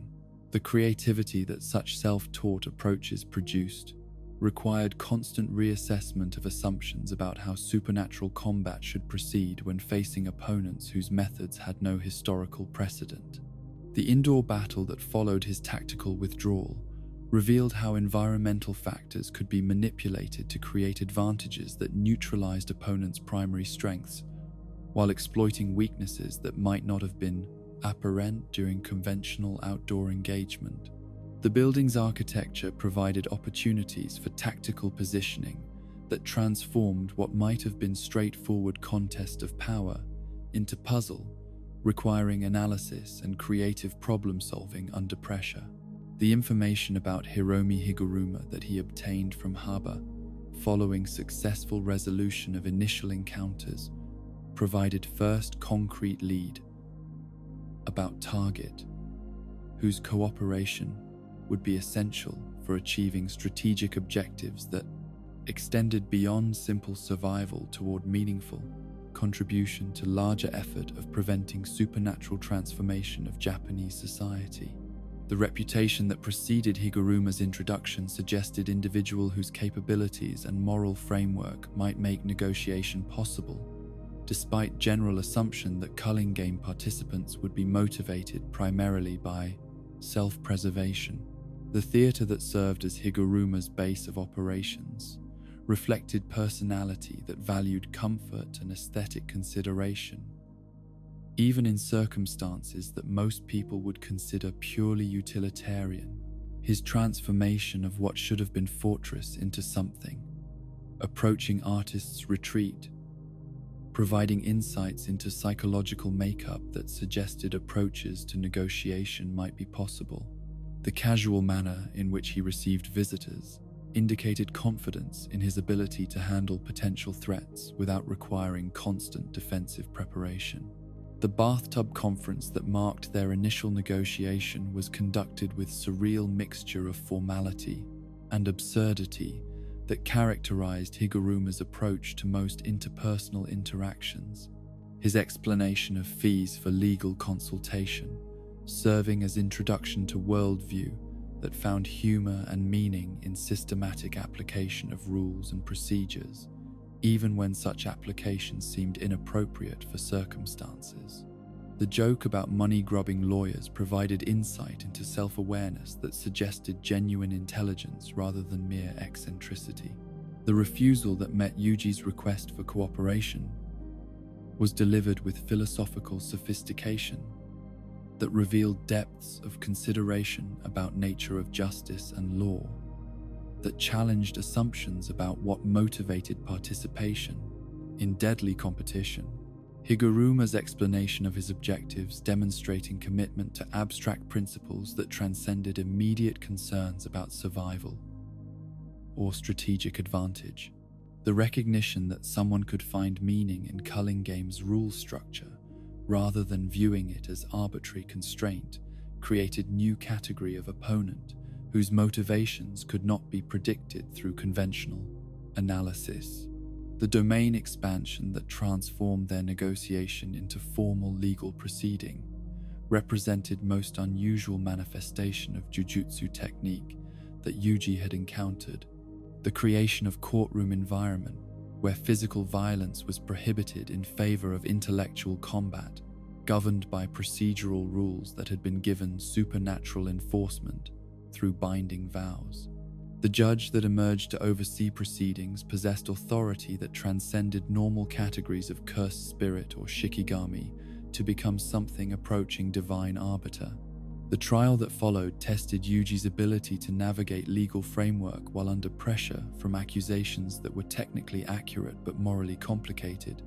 his defense requiring careful consideration of how truth could be presented in ways that acknowledged facts while providing context that might influence final judgment. The evidence that Higuruma presented was overwhelming in its factual accuracy while remaining incomplete in ways that created opportunities for rebuttal based on circumstances rather than simple denial. The pachinko parlor charge that formed basis of prosecution was trivial in scope, but legally sound in its technical particulars. The photograph evidence, eliminating possibility of simple denial, while creating situation where confession or creative explanation represented only viable approaches to achieving acquittal. The strategic thinking required for such defense under pressure provided education in how legal procedures could be manipulated through understanding of underlying principles rather than simple memorization of rules. The guilty verdict that concluded first trial created immediate physical danger as confiscation penalty eliminated Yuji's access to cursed energy while transforming Higuruma's gavel into weapon capable of causing serious injury or death. The transition from intellectual exercise to mortal combat demonstrating how completely domain expansion had been designed to serve both educational and practical purposes. The enlargement capabilities that the gavel possessed created tactical challenges that required adaptation to circumstances where conventional responses were inadequate. The retrial that Yuji requested provided second opportunity to demonstrate legal knowledge while addressing charges that carried more serious implications for both legal theory and personal accountability. The mass murder accusation forcing confrontation with moral questions about responsibility for actions committed by entity that shared his body but operated according to completely different value system.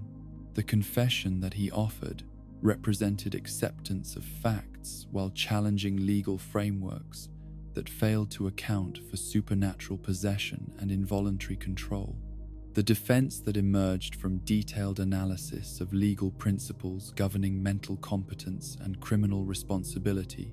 provided foundation for argument that acknowledged tragic consequences while challenging assumptions about personal accountability. When actions were committed by separate consciousness that had seized control through supernatural means, beyond defendants' ability to prevent or control. The citation of specific legal codes demonstrated preparation that extended beyond simple tactical knowledge toward genuine understanding of jurisprudence. The victory that resulted from successful legal defense created opportunity for cooperation that had seemed impossible during initial negotiations. Higuruma's recognition that someone could maintain moral principles while acknowledging complex realities of supernatural existence, providing foundation for alliance based on mutual respect rather than simple tactical convenience. The points transfer that followed represented commitment to shared objectives that extended beyond immediate game mechanics toward larger questions about justice and protection of innocent people. The encounter with various other players that filled subsequent days provided education in full spectrum of approaches that different individuals had adopted for surviving competition that challenged every assumption about human nature and moral behavior under extreme pressure. The ancient sorcerers whose participation had been secured through binding vows with Kenjaku represented one extreme of tactical adaptation, while modern awakened users who retained civilian moral frameworks represented opposite pole of response to impossible circumstances. The battles with reincarnated sorcerers revealed how dramatically values and tactical approaches had evolved over centuries of human history. Ancient participants operating according to moral frameworks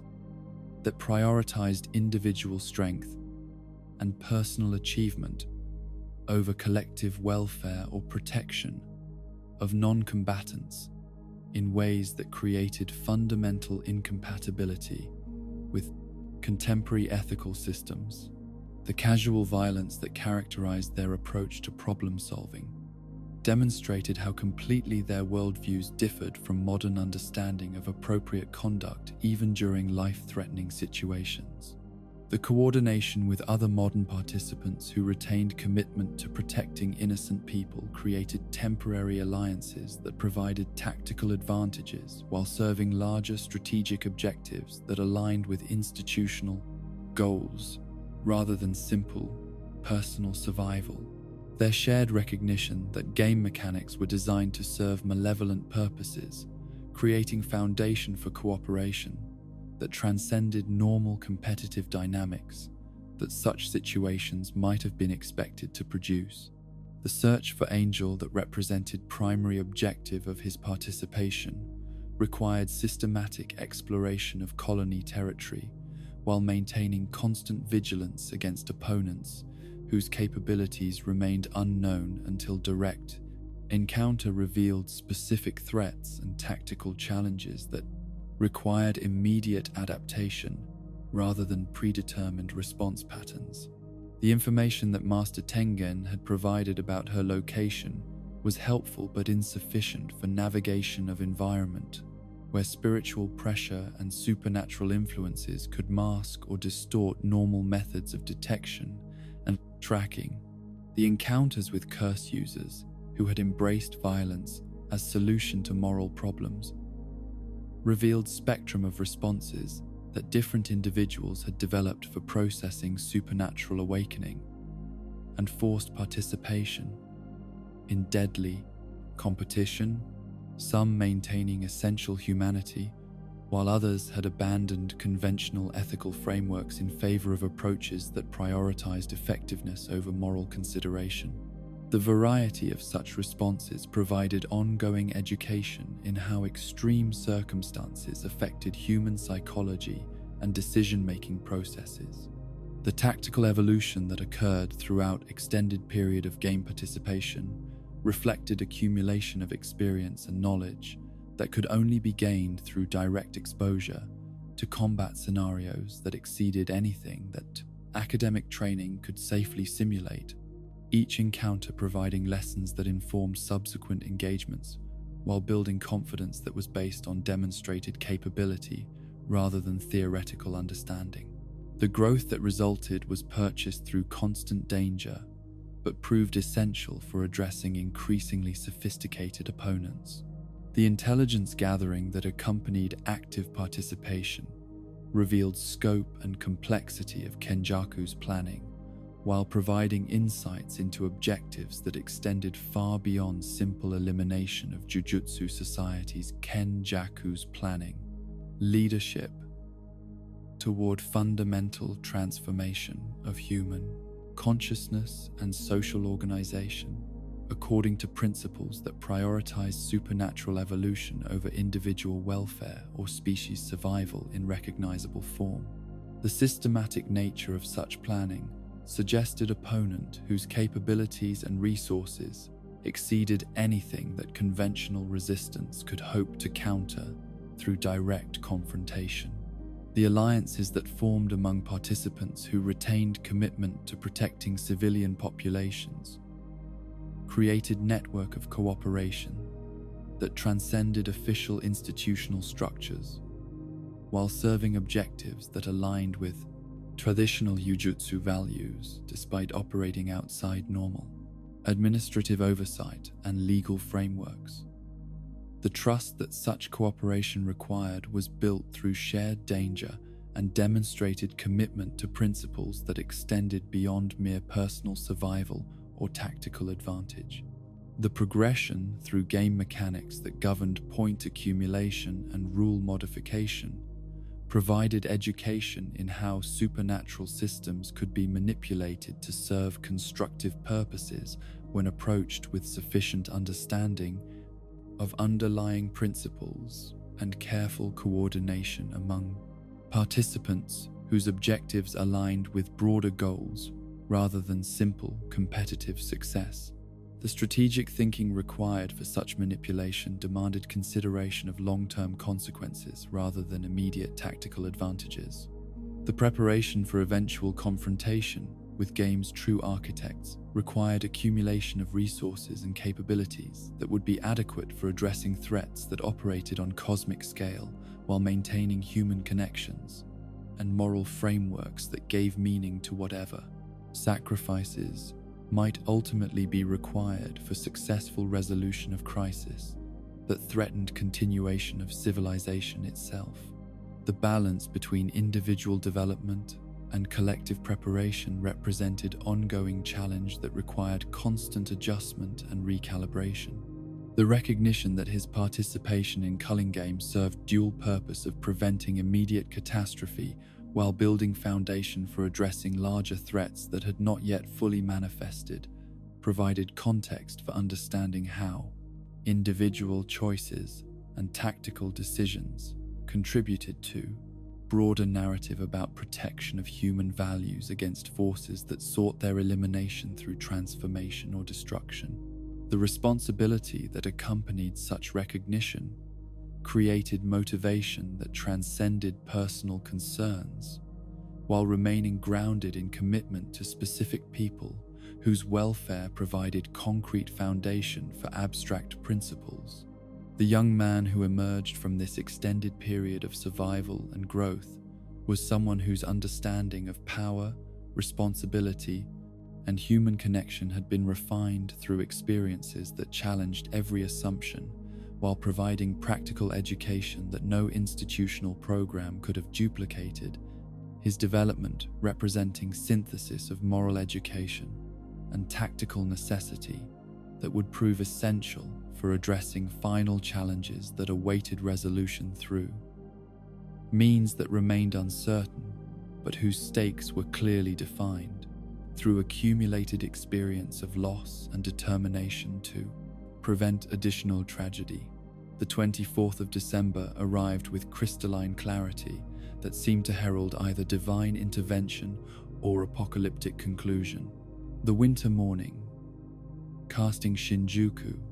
in sharp relief against azure sky that provided no hint of the cosmic struggle that would unfold within its urban canyons before sunset transformed celebration of hope into memorial for sacrifice beyond. Mortal Compréhension, the battlefield that had been prepared through careful coordination of barriers and strategic positioning, represented culmination of planning that had consumed months of preparation, while acknowledging that success would depend ultimately on individual courage rather than institutional resources or tactical superiority. The liberation of Satoru Gojo from the prison realm had restored to Jujutsu society its most powerful defender, while creating opportunity for confrontation that might resolve existential crisis through direct engagement rather than prolonged campaign of attrition that could only end in civilization's gradual corruption or outright destruction. The strongest sorcerer's return to active duty was accompanied by understanding that his previous defeat had been purchased through exploitation of psychological vulnerabilities rather than superior combat capability, lessons that informed preparation for battle whose outcome would determine whether human consciousness could survive in recognizable form. The ritual amplification that Yutahime performed before the final engagement enhanced Gojo's already overwhelming capabilities, while serving as ceremony that acknowledged significance of what was approaching. The traditional elements of Jujutsu practice, providing spiritual foundation for technique enhancement that pushed his spatial manipulation abilities beyond every previously established parameter. The solemnity that characterized these preparations reflected understanding that victory would require transcendence of normal limitations, while defeat would eliminate final obstacle to transformation that would make current crisis seem trivial by comparison. The gathering of sorcerers who would support the primary confrontation represented mobilization of every available resource, while acknowledging that direct participation in battle between entities whose power operated on cosmic scale would be impossible for anyone whose capabilities remained within merely extraordinary rather than absolutely transcendent categories. The coordination that emerged from tactical discussions revealed how completely institutional hierarchy had been suspended in favor of desperate cooperation aimed at preventing outcome that would render all previous concerns about authority and procedure entirely meaningless. The approach to the designated combat zone was conducted with awareness that each step brought them closer to resolution that would either validate everything they had sacrificed to achieve, or reveal that their efforts had been insufficient to address forces whose scope and malevolence exceeded human capacity for comprehension or resistance. The silence that accompanied this movement reflected recognition that appropriate words did not exist for circumstances that challenged every framework through which mortal consciousness processed reality and meaning. The manifestation of Sukuna in Megumi's body represented corruption of friendship through supernatural possession that added personal dimension to cosmic conflict. The King of Curses' appropriation of someone whose welfare mattered deeply to everyone, transforming abstract battle between good and evil into immediate crisis that demanded rescue as much as victory. The casual manner in which ancient malevolence had claimed innocent vessel demonstrated how completely it viewed human relationships and moral bonds as resources to be exploited rather than values worthy of respect or preservation. The initial exchanges between Gojo and Sukuna were conducted with precision that approached artistic expression, their techniques creating effects that transcended normal categories of violence to become demonstration of how reality itself could be manipulated through, while backed by power that exceeded every conventional limitation on what individual consciousness could achieve through focused intent and perfect technical mastery. The beauty and terror of their combat existed simultaneously, creating aesthetic experience that was both inspiring and horrifying in its implications for what human potential might achieve under optimal circumstances. The domain expansions that characterized the early phases of their battle transformed local space into arena where abstract concepts became tangible forces. Unlimited void confronting malevolent shrine in contest between infinite possibility and focused destruction that tested fundamental properties of existence itself, while providing demonstration of how highest levels of Jujutsu technique could reshape reality according to practitioners' will and understanding. The collapse and reformation of these competing domains created temporal fluctuations that made normal perception of sequential events impossible to maintain. The injuries that both combatants sustained during their engagement provided evidence that even transcendent power operated within constraints that could be exploited through sufficient skill and understanding, though the regenerative capabilities that each possessed made decisive victory dependent on accumulated damage rather than single catastrophic assault. The reverse cursed technique applications that maintained their combat effectiveness created ongoing cycle of destruction and recovery that could theoretically continue indefinitely unless external factors intervened to alter fundamental parameters of their confrontation. The adaptation that both fighters demonstrated throughout extended engagement revealed depths of tactical sophistication that had been developed through centuries of experience and analysis. Their modifications of technique and strategy, creating evolutionary pressure that forced continuous innovation while maintaining deadly intent that precluded any possibility of negotiated resolution or mutual accommodation.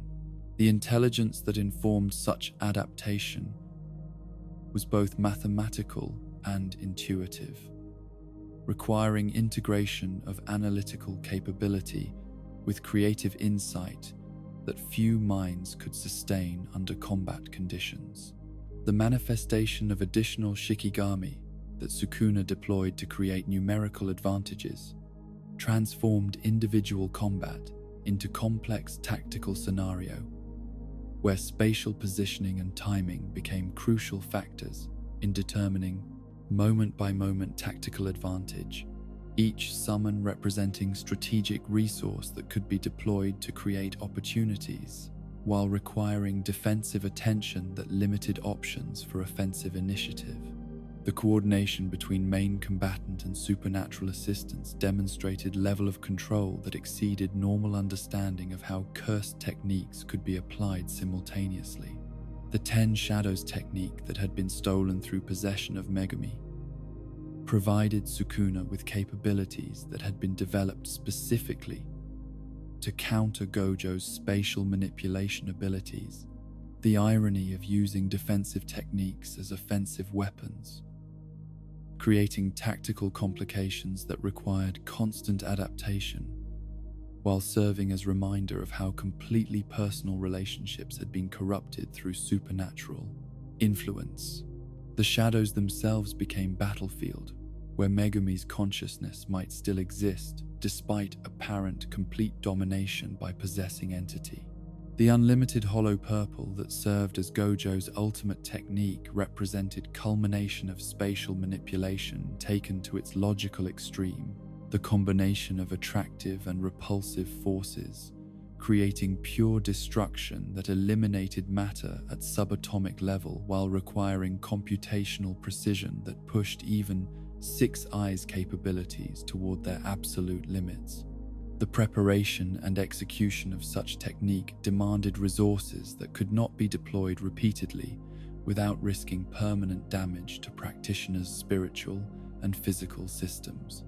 The adaptation that Sukuna achieved through analysis of previous techniques created countermeasures that neutralized advantages that had seemed insurmountable just moments earlier. His understanding of space-time manipulation, enabling development of approaches that exploited weaknesses in seemingly perfect defenses, while demonstrating intellectual capacity that matched his overwhelming physical and spiritual capabilities. The speed of such adaptations suggested preparation that had been developing throughout their engagement, rather than improvised response to unexpected challenges. The final technique that decided their battle was delivered with precision that took advantage of momentary vulnerability created by Gojo's deployment of his most powerful attack, the spatial cutting that resulted bypassing every defensive measure through application of principles that had been learned through direct observation and analysis during extended combat. The irony that the strongest sorcerer was defeated through technique based on his own spatial manipulation abilities provided final demonstration of how completely his opponent had studied and understood his capabilities. The moment of death was characterized by acceptance rather than surprise. Gojo's final thoughts reflecting satisfaction that he had fought according to his principles, while pushing his abilities to their absolute limits in service of protecting others from forces that threatened everything he had dedicated his existence to preserving. The peace that accompanied his transition from life to whatever lay beyond consciousness was earned through knowledge that his sacrifice had served purposes that transcended individual survival while providing others with opportunities they would not have possessed without his contribution. The liberation of Megumi's consciousness that followed Gojo's death created opportunities for different kind of combat, as psychological battle for control of possessed body became as important as physical techniques deployed by various participants in continuing engagement. The recognition that friend remained trapped within enemy's form, adding complexity to tactical decision-making that balanced rescue objectives against strategic necessities. The techniques required for such internal battle existed outside normal Jujutsu curriculum, while demanding understanding of soul manipulation that few practitioners had ever attempted to master. The coordinated assault that the surviving sorcerers launched against weakened but still overwhelming opponent represented final mobilization of available resources, while acknowledging that success would require sacrifices that no previous generation had been asked to make in service of protecting human civilization from supernatural transformation. The techniques that each contributed were coordinated through understanding that individual survival was less important than collective achievement of objectives that served purposes, extending far beyond personal concerns. The domain expansion that Yuji eventually achieved represented culmination of his development as Jujutsu sorcerer, while providing access to capabilities that his unique circumstances as Sukuna's vessel had made theoretically possible, but practically impossible to achieve without extreme circumstances that pushed his understanding and control beyond every previously established limitation. The realm that he created was manifestation of his fundamental commitment to human connection and mutual understanding rather than domination or destruction. The philosophical argument that conducted within domain space represented battle for Megumi's soul through appeal to values and relationships that transcended supernatural power. Yuji's insistence that human bonds could survive even overwhelming corruption, providing foundation for resistance that operated through moral rather than physical force. The memories that he invoked were chosen specifically to demonstrate how friendship and mutual support could provide meaning that made suffering worthwhile, while offering alternative to despair that Sukuna represented. The gradual success that such approach achieved was measured not through dramatic reversal, but through incremental progress that acknowledged how completely Megumi's consciousness had been suppressed, while providing evidence that essential humanity could not be entirely eliminated through even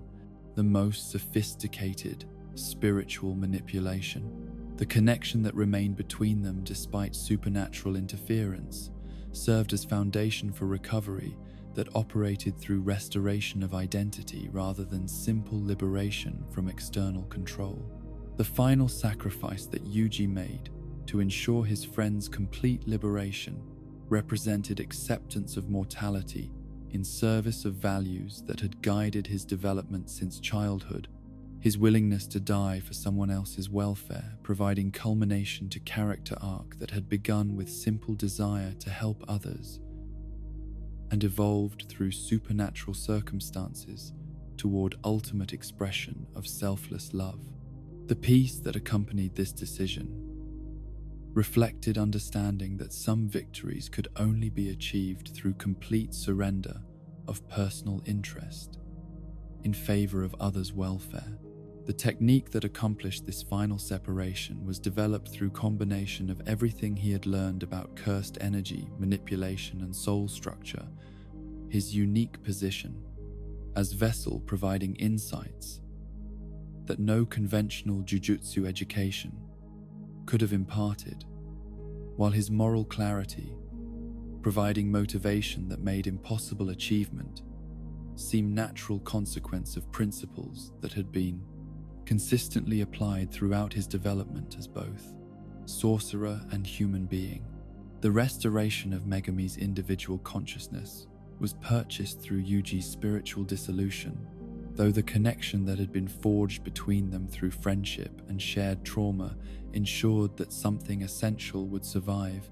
even complete physical destruction, while serving as foundation for healing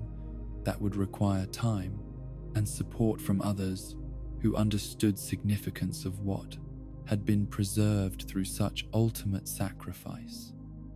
The gratitude that characterized Megumi's first moments of restored autonomy was matched by grief for cost that such restoration had required. The aftermath that followed resolution of immediate crisis provided opportunity for processing what had been achieved and what had been lost. The recognition that victory had been purchased through sacrifices that challenged every assumption about acceptable cost for protecting human values from supernatural corruption. The silence that characterized initial response to Yuji's death reflected understanding that appropriate words did not exist for circumstances that transcended normal categories of heroism or tragedy to become something that demanded new vocabulary for adequate expression. The memorial that emerged from collective grief served not just personal mourning, but institutional recognition that individual sacrifice had preserved possibilities for continued human development according to principles that prioritized connection and mutual support over power and domination, the values that had motivated such sacrifice, providing foundation for reconstruction that honored what had been preserved, rather than simply lamenting what had been lost through necessary but devastating final battle. The legacy that Yuji's sacrifice established would influence every subsequent decision about how strength should be developed and deployed in service of protecting others. His demonstration that ultimate power lay in willingness to surrender everything for friends, providing educational foundation that no academic curriculum could duplicate, while ensuring that future generations would understand what made existence meaningful beyond mere survival or personal achievement. And so our journey through the extraordinary life of Yuji Itadori draws to its peaceful close, a tale of someone who faced the darkest evil imaginable while never losing sight of the light that dwells within human hearts. From the moment he chose to swallow that cursed finger to save his friends, to his final stand against the King of Curses, Yuji's story was one of unwavering commitment to a simple but profound truth: that every life has value, and that strength exists not to dominate but to protect. In a world where power often corrupts and isolation seems the price of greatness, Yuji chose a different path. He chose to remain human while hosting the most inhuman entity in existence.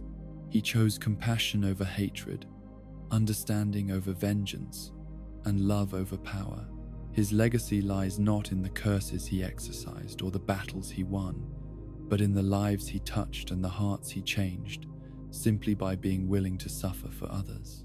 Rest now, knowing that somewhere in the balance between light and darkness, the spirit of Yuji Itadori continues to remind us that the greatest strength is the courage to care,